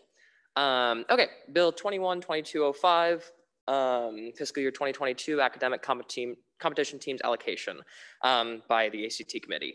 Whereas the academic competition team committee received and reviewed the allocation requests of many academic competition teams, whereas academic competition teams developed a reputation of Kansas State University by competing at local, regional, national, and international competitions, whereas academic competition teams yield invaluable hands-on experience to students that are hard to replicate elsewhere, whereas students involved with academic competition teams have a significant advantage in their field of study when it comes to acquiring internships during their time at KSU and full-time employment following graduation. Whereas Chapter 47 of the Kansas State University Student Governing Association statutes states that $87,300 shall be dispersed to academic competition teams on a yearly basis, whereas the Academic Competition Team Committee deemed that the historical pre-callback amount of $90,000 should be allocated to academic competition teams, whereas the Academic Competition Team reserve account is projected to have significantly more than $2,700 remaining after the fiscal year 2021, and whereas these funds requested by these groups and the funding recommendations made are as follows. I won't read all of that. We can look over that. Be it enacted that Section 1, the $87,300 dispersed to academic competition teams shall be combined with an allocation of $2,700 from academic competition team reserve account, NISAA-CT-RSV, for a total of $90,000 that shall be allocated as specified above.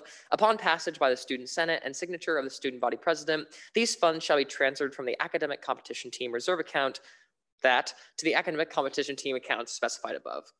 And I'm not sure if I can get all of it on one page, but there's half of it. All right, are there any questions or corrections for the author? Senator Rodriguez, you have the first question.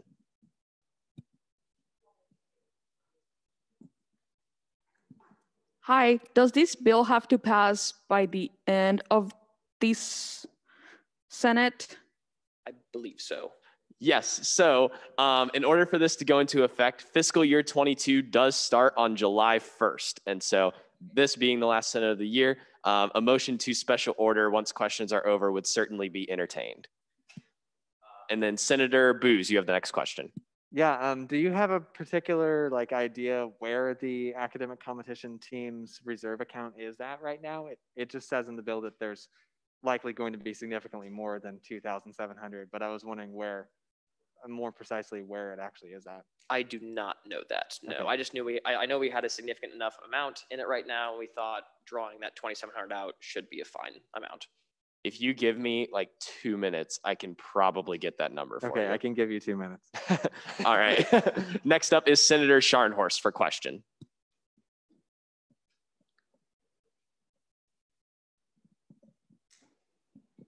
Hi. So I just recently rose to a leadership position in a club only to discover that they had not applied for this. It's the Quiz Bowl Club. That's a general academic competition team. And I was wondering if there will be an opportunity to amend the bill to include that or not. Yeah, we can't do that, mainly because one, other people have also reached out to us after the deadline and said, like, asked us for that as well. So it'd be unfair to them. And secondly, like, I think that would kind of set a precedent of allowing teams to apply after the deadline. And so as much as I wish I could do that, we are allocated the funds, and that's just kind of how it is. And then follow up, granted. When was the deadline? Gosh, Alan might have the better. It was a couple weeks ago, maybe, or a month ago. I can't remember exactly, but I can know also find that out in 2 minutes. I know it got pushed back as well, like a week or two because of like COVID and stuff, and like still some people didn't apply. So it just kind of is what it is. Thank you. Yes, and then that reserve account balance is currently at $3,244.61. Yep. Opening up so many tabs. Okay. Senator Porter, you have the next question. I'm just a little bit curious about your methodology and decision making when it came to what clubs got what amounts of money, and also why there were, I think, 3 clubs that didn't get any money at all. So for the ones who didn't get any money, those organizations did not send us a video for us to like look over and like understand what they were asking for and things of that sort. We reached out to them multiple times and they just didn't respond. And so that's why they're getting 0 funds. They had plenty of opportunities to apply and they just didn't. It was for the actual allocation of funds. We have a spreadsheet that like does mathematical calculations for, I'm gonna try to remember exactly how it works, but the total amount of travel funds necessary for how far they would be traveling is just like based on like the, is based on like the percentage, like the cost of like per gallon. And then from there, we essentially took either the lower number of the 2 of what they asked for or what that number is. And there were some percentages and stuff. If you want to see the spreadsheet, I can definitely give it to you. It's not as complex as I'm making it out to be, but it was just like mathematical calculations based on the percentage of the overall budget we had. All right, and then I see that Senator Lundeen and Senator Scheer's questions have been withdrawn. Also, after deadline extensions, the academic competition team funding request closed Saturday, February 27th at midnight to answer that question. Are there any further questions for the author of Bill 4?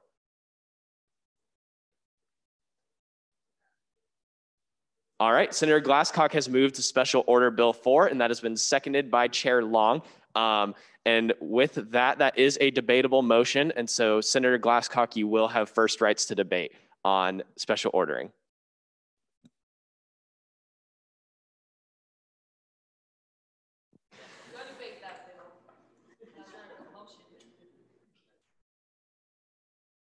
All right, well, you heard the guy, January 1st, start of fiscal year 22. So kind of necessary, unless you have any big objections, I would recommend you vote yes on this special order.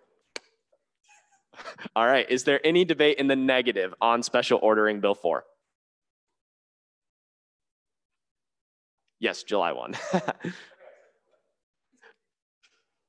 It's all good, same thing. Is there any additional debate in the positive for special ordering Bill 4?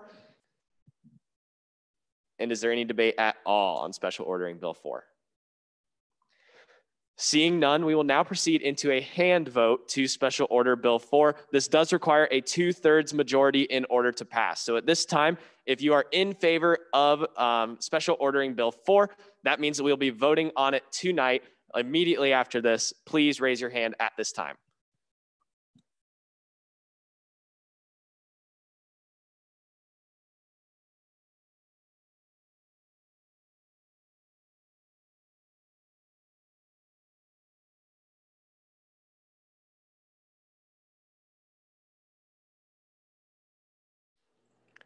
Also, proxies, you can DM me.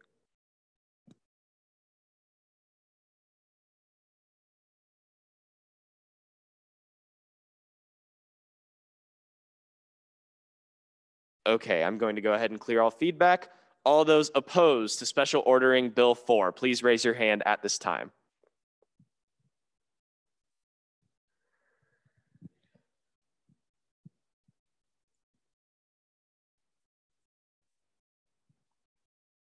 Okay, I'm going to lower all hands, and then anyone abstaining to special ordering Bill 4, please raise your hand at this time.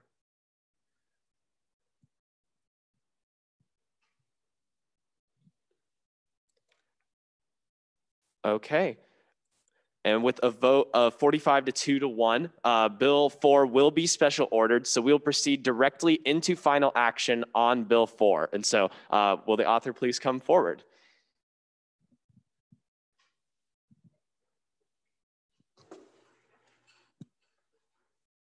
And you have first rights to debate. All right. So yeah, this is something that happens every single year. Academic competition teams benefit the university through a variety of different means, whether it be like bringing in dollars for winning different trophies or things of that sort, or just bringing renown to the actual university itself. This happens every single year, and it's something you should vote yes on. It's not out of the ordinary by any means, and the calculations done in previous years are almost identical, if not the same as this year. So I urge you to vote yes. Thank you for your debate, Chair Salmon. Is there any debate in the negative on Bill 4?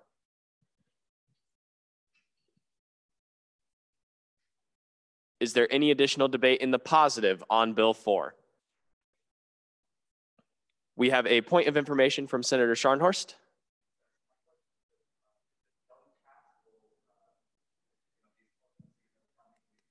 Yeah, so the question was, if this bill does not pass, will all these clubs receive no funding? And that is correct. In the event that this did not pass, no money would be allocated to any of these clubs.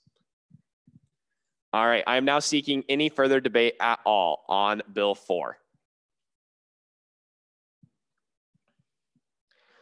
Seeing none, we will now move into a roll call vote on Bill 4. Okay, perfect. Bain. Bannister. Yes. Bellamy. Yes. Binkley. Yes. Blood. Yes. Booz. Kahlo. Yes, for proxy. Carr. Comas. Compton. Croslow. Yes. Cunningham. DeMott. Doc. Dunlap. Elliott. Yes. Ansero. Yes. Esslinger. Farthing. Yes. Frederick. Glasscock. Holland. Hotzel. Jambunathan. Kidd. Yes. Koch. Yes. Kramer. Lane. Lister. Long. Lundeen. Lynn. Marquez. May. Mayor. McPhee. Monteith. Nelson. Oding. Pineda Gomez. Porter. Yes. Prester. Ryman. Richenberg. Riffle. Rodriguez. Rook. Salmon. Scharnhorst. Shear. Splekel. Stout. Taha. Thomas. Volgamore. Wallace.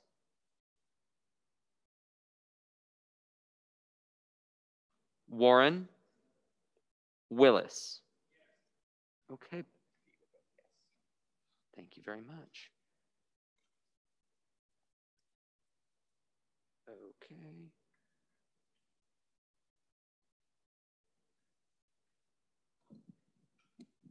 Alrighty, on a vote of 49 to 1 to 0, that bill does pass.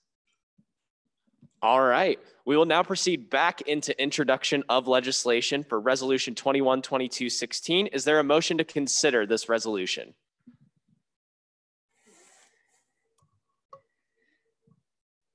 And that is moved by Senator Bain and seconded by Senator Insero. Will the author please come forward? Yeah. Hi, everyone. This is Resolution 21-22-16, recommendation to Kansas State University to honor Election Day as a university holiday. And it's by Andrew Booz, Blake Phillips, Cameron Koger, Maggie Billman, Michael Arnold, Michael Dowd, and Nick Saya, and any of you who want to be on it.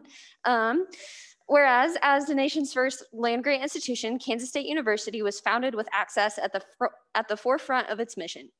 Whereas with this mission in mind, KSU should continue to provide accessible opportunities for not only a quality education, but also for civic engagement. Whereas historically, voters aged 18 to 29 are the least likely to vote. Whereas in the 2020 general election, the state of Kansas reported that only 65.9% of eligible voters turned out, with only roughly 52% of youth voters participating. Whereas the median distance that separates a student from their educational institution and hometown is 94 miles, making voting in person nearly impossible when courses are in session. Whereas students who are attending college outside of their home county oftentimes choose to remain registered in that county, returning to vote on election day.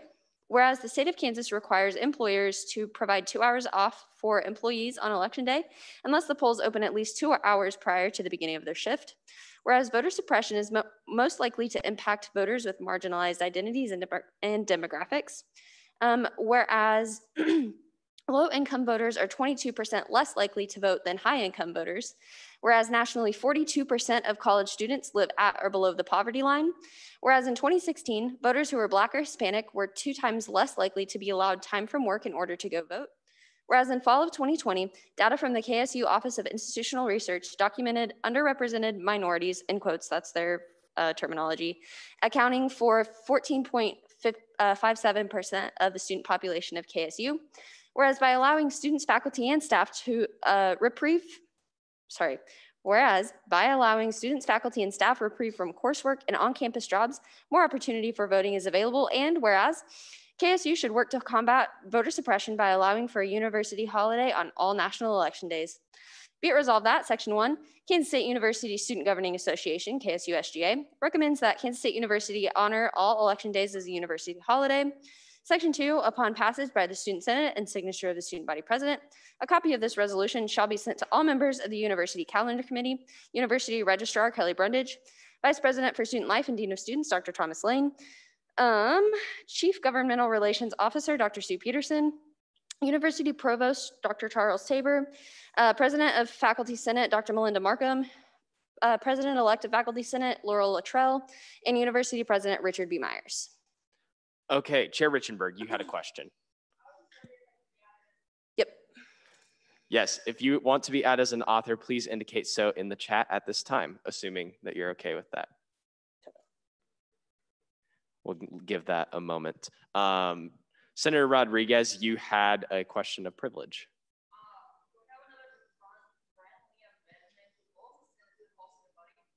Is it a friendly amendment to send to the whole student body? Yeah, that's fine with me, as long as that's fine with you, Michael. Okay. All righty. While those authors keep on chiming in, got to scroll back up to the questions. Senator Booz, you had a question or a correction.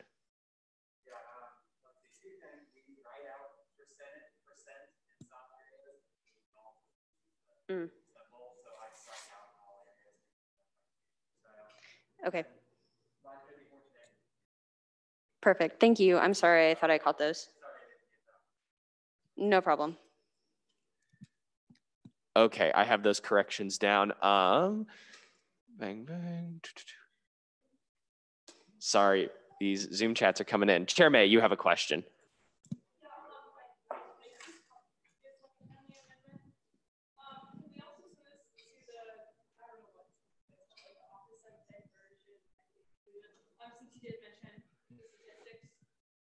For the DMSA, yep. For people on the Zoom, the question was if it would be a friendly amendment to also send this to the DMSA. That's totally fine with me. Okay, Senator Porter, you are up next with a question. So when the bill says all national election days. I'm not clear on whether primary elections are also considered national election days. So would those be included as well, or are they not national election days? Yeah, that's a good point. I was honestly just going for the day in November. I will also add that getting this is highly improbable. So honestly, whatever they're willing to give us, I'm fine with. Okay, Chair Long, you had a correction. Line 40, research documented, I believe is misspelled. Yes, Yep. documented is misspelled. I did notice that. Thank you. I have that written down.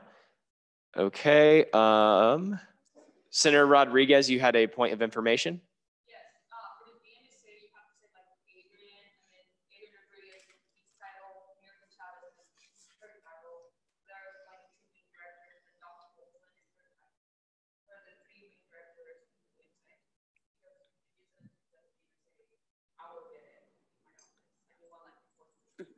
Okay, can I get that full list from you after Senate? Okay, cool.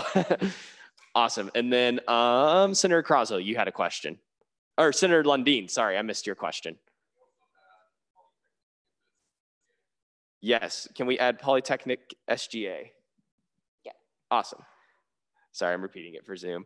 SGA, Senator Kraslow, you are up next.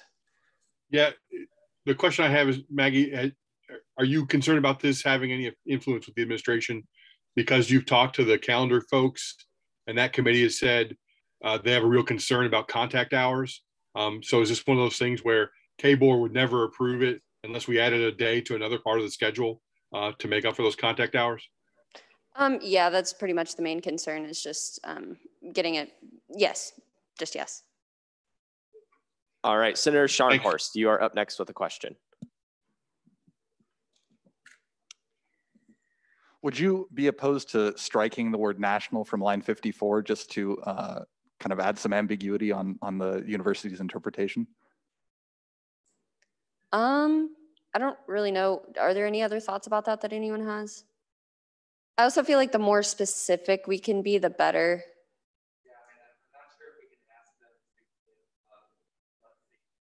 Yeah. Yeah.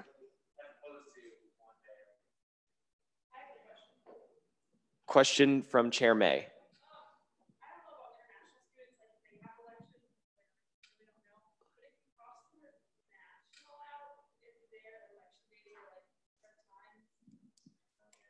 The question was regarding like international students and their election days in terms of crossing out the word national.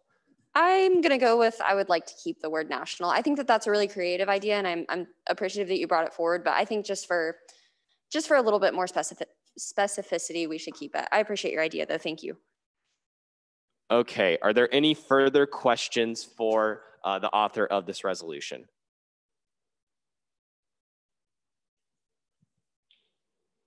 Okay, seeing none, I do see that the motion to special order was placed for when questions are over, which is at this time, by Senator Rodriguez, and that was seconded by Senator Glasscock. And so Senator Rodriguez, you have first right to debate on the motion to special order. Hi, friends. Just vote yes on this so we can get it done tonight and we don't have to wait until next semester to get it done. And then hopefully we can peer pressure administration into giving us a national voter day off because that'll be really cool. So we can all go vote and do our civil duty because it's just hard to go vote if you don't live in Manhattan. Peace. All right. Is there any debate in the negative on on special ordering resolution 16? Senator Blood, you have debate in the negative for special ordering resolution 16. Yeah, all I wanted to say is, special orderings for very special circumstances when, we're faced on a time crunch to get something done. And so like the bill previously that we special ordered, in my mind, that did a really good job because these organizations wouldn't have been funded if we hadn't passed that bill today, right? Because they wouldn't have had funding going into the fiscal year. But with this one, if we're going by national elections being either the midterms or the full presidential election season. We still have a year till that happens. And so special ordering it really is just not a great use of our power when, you know, we have those rules built in for a reason. And there's no harm to the student body and to our organization by, you know, allowing this bill to wait for you know, until our next meeting. And so that's all I'd say on this. Thank you, Senator Blood. Chair Richenberg, you're next up for debate in the positive to special order, Resolution 16.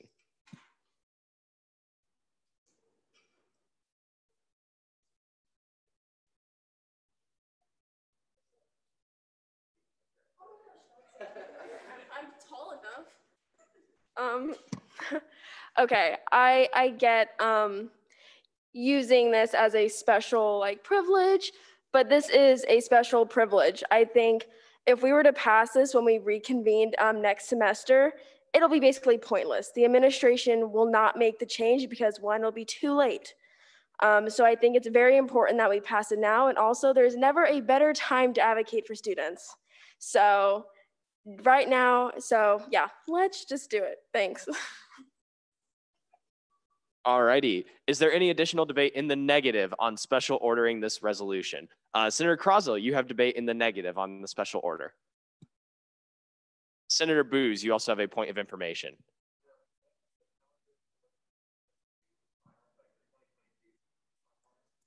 So the question was when the calendar for this fiscal year was finalized, and Senator Lundin, I will defer to you on that one. So KBOR meets in June. They send out like the preliminary calendar like template in late May, and they reconvene and vote on it at like the end of June. There's not a specific date yet though.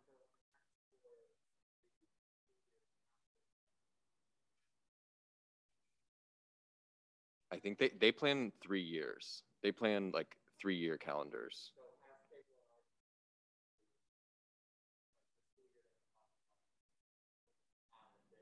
That one I can't answer, but calendar planning committee can look at days that they don't have to be voted on by KBOR. Like there are some days that can just be added or subtracted, I guess, in this case. Really quick, one thing that I will add, I know that we were talking about like 3 years in advance. As we saw with spring break this last year, there were definitely changes made within those 3 years. So I'm not sure exactly the deadlines or how exactly that works, but there might be an opportunity to change it for this coming year. Not 100% sure on that deadline for that though. Maybe at the June KBOR meeting. Chair May. I guess I have a question for Senator Lundin. So when you say 3 years in ahead, the first year that you guys are planning for is the like 2024, 2025 school year?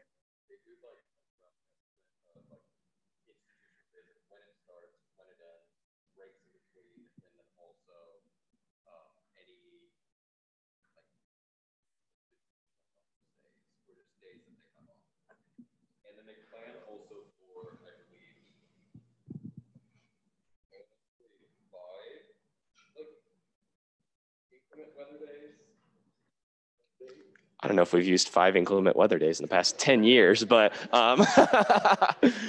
yes. So the question or the answer was that KBOR plans for like various like breaks, well-being days, different things like that within. And so Senator Krasel, you are up for negative debate for special ordering. Yes, I'd like to echo what a previous speaker has said about the use of the special order mechanism. And you know, that speaker alluded to, well, it's special, and that's why it's in the name. But it does strip us of some of the deliberations that we do. And it doesn't allow us to reflect on the issue at hand, maybe as much as we need to. Just in seeing some of the questions regarding international students, out-of-state students, national elections, a primary count. I just mailed off my ballot for my hometown, the Anchorage mayoral race. And that race is far more significant to me than the senatorial race in Kansas. So, you know, does that count? I don't know that we've considered all of this, nor have we had a time as a body to consider it. So I urge you not to special order this. And, you know, there's that practical matter. I believe some of that calendar has been set So we're facing a real uphill battle to ask them to do something special. And I'm not sure that we're going to be able to really engage in that. But if we wait until the beginning of next academic year and in the fall, and we make this a conversation that lasts for a few weeks or a few months, we might not get this November, but we might get subsequent Novembers. And we're not sort of racing against the procedure in a way that we don't think is going to be effective. I'm tepid about this bill without some more clarifications. And when I heard that it introduced and the author's like, I think we face a real uphill battle, I don't think it's going to go anywhere.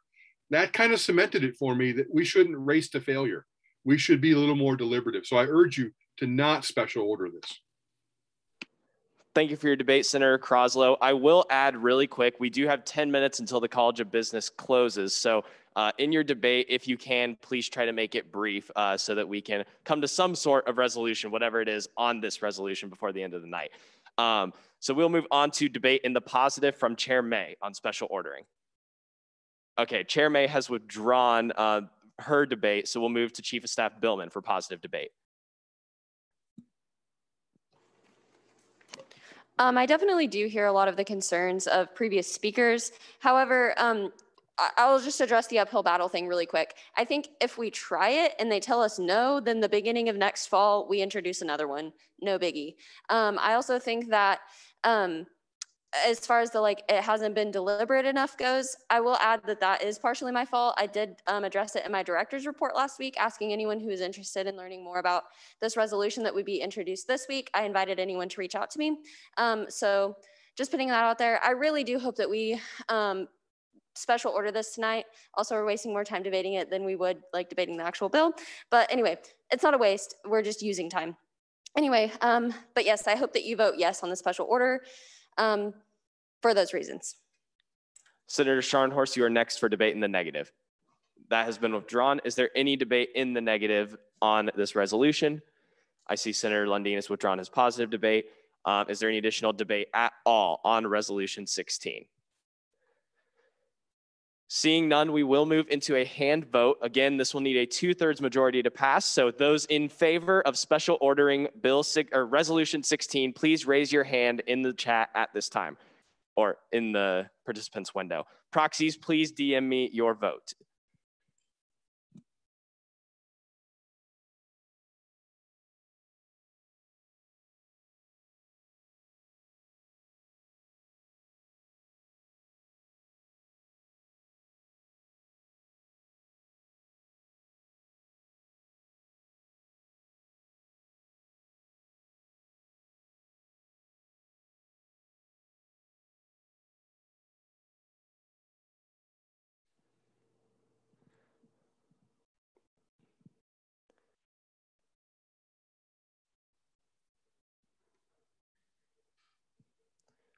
Okay, I am going to clear all feedback.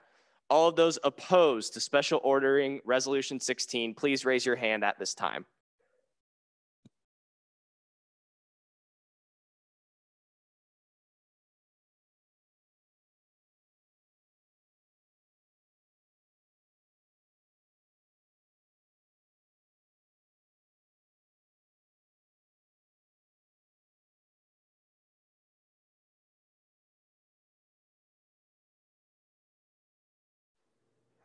Okay, going to clear all feedback. Are there any abstentions at this time to special ordering Resolution 16?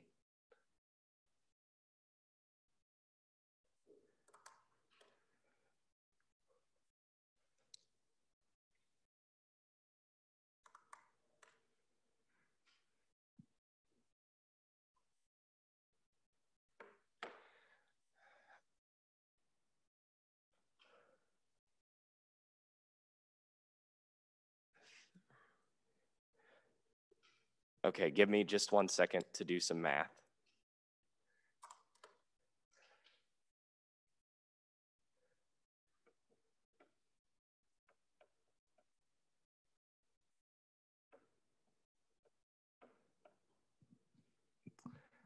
Okay, so by a vote of 30 to 14 to 3, the motion to special order Resolution 16 fails. And so with that, Resolution 21-22-16 will be considered in final action once we get back from break to be voted upon. And so with that, we'll move into our second open period for the night. Are there any speakers for second open period? I would ask again for it to be brief if so. Chair May, you have the floor.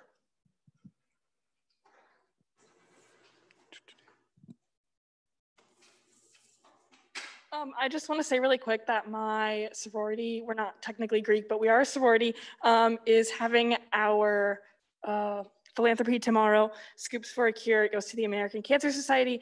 It's from 1 to 4:30 at 1200 Pioneer Lane, which is right across from the Derby Dining Center. Okay, Senator Booz, you had a point of order.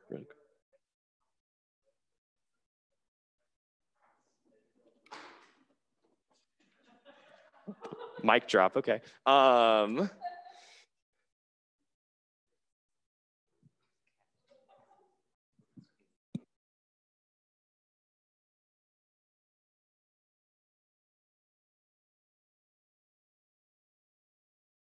Time out really quick.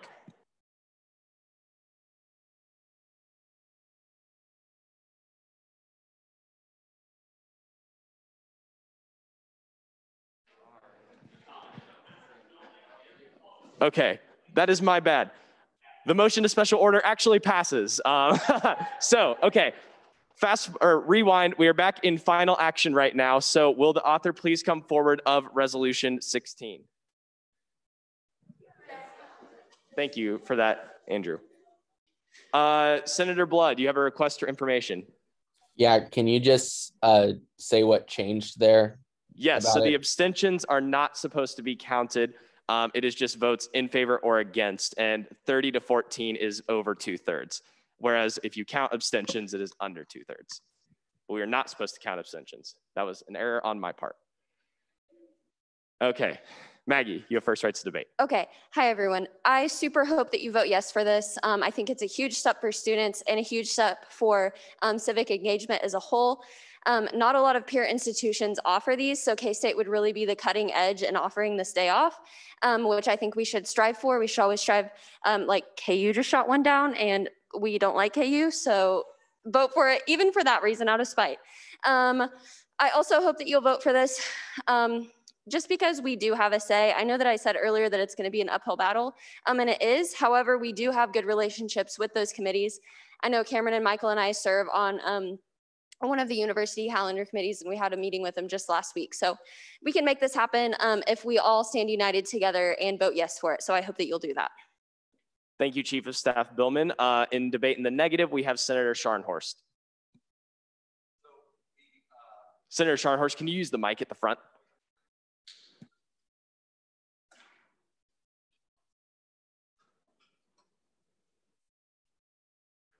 So just very quickly, the Office of the Provost, which maintains the registrar's academic calendar going through 2025, shows that that KBOR has reviewed the following 3 years, which I believe makes it unlikely that this change will take effect.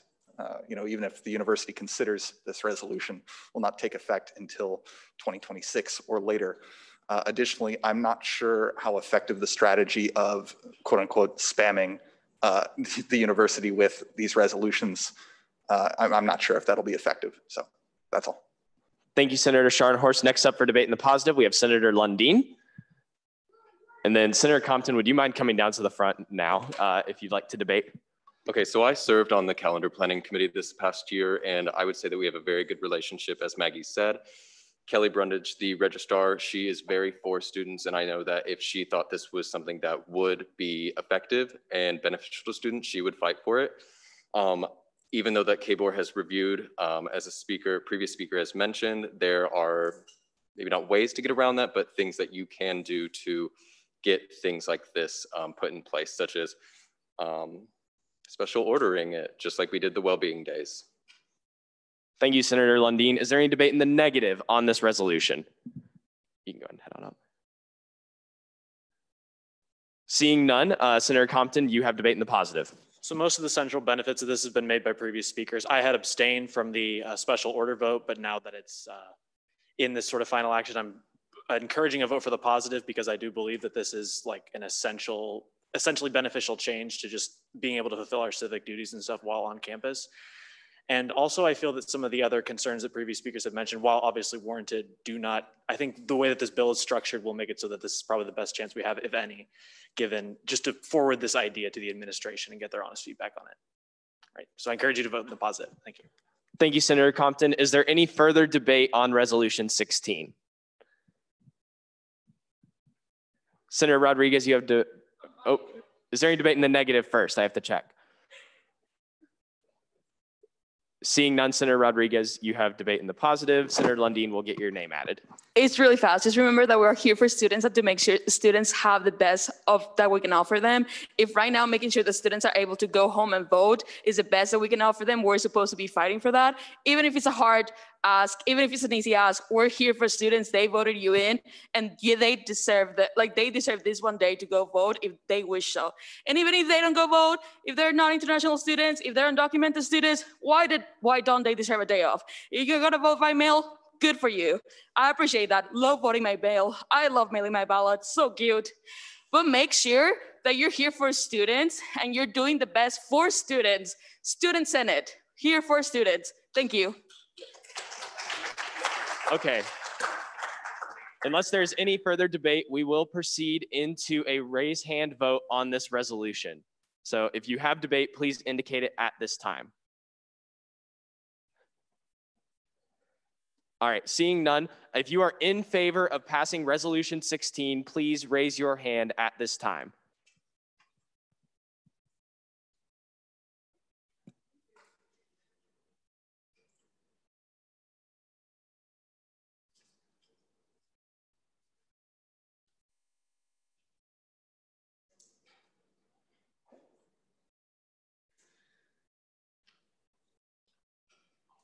Okay, I'm going to clear all feedback. Those opposed to passing Resolution 16, please raise your hand at this time.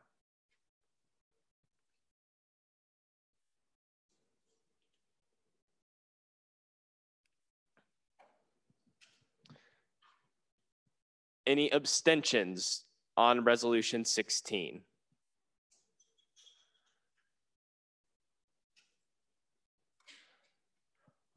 Okay, clearing all feedback. With that, Resolution 16 passes by a vote of 44 to 0 to 1. And now, second open period, we have Chair Richenberg. This is just really, really quick. I probably speak for all committee chairs. If there is also another committee that you would like to, be a part of, you're more than welcome to hit up any of the chairs and be a part of that. I think it's really cool that you can be on multiple committees. Thank you, thank you. Are there any further speakers for second open period? Seeing none, we have no reference of legislation. No. That was wild. Oh, Max.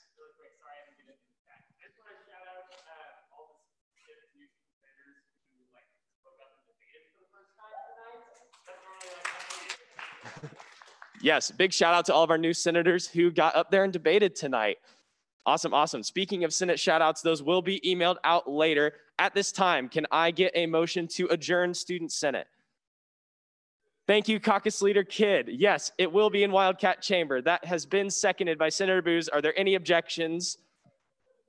Seeing none, we will stand adjourned. Yeah, Blake is, I'll send out the Senate shout outs at some point in the future. I want to share one. Shout out to everyone. Have a great summer.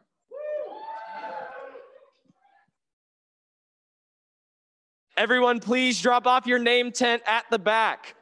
Please drop off your name tent at the back left corner so that we don't have those lost. Thank you, thank you.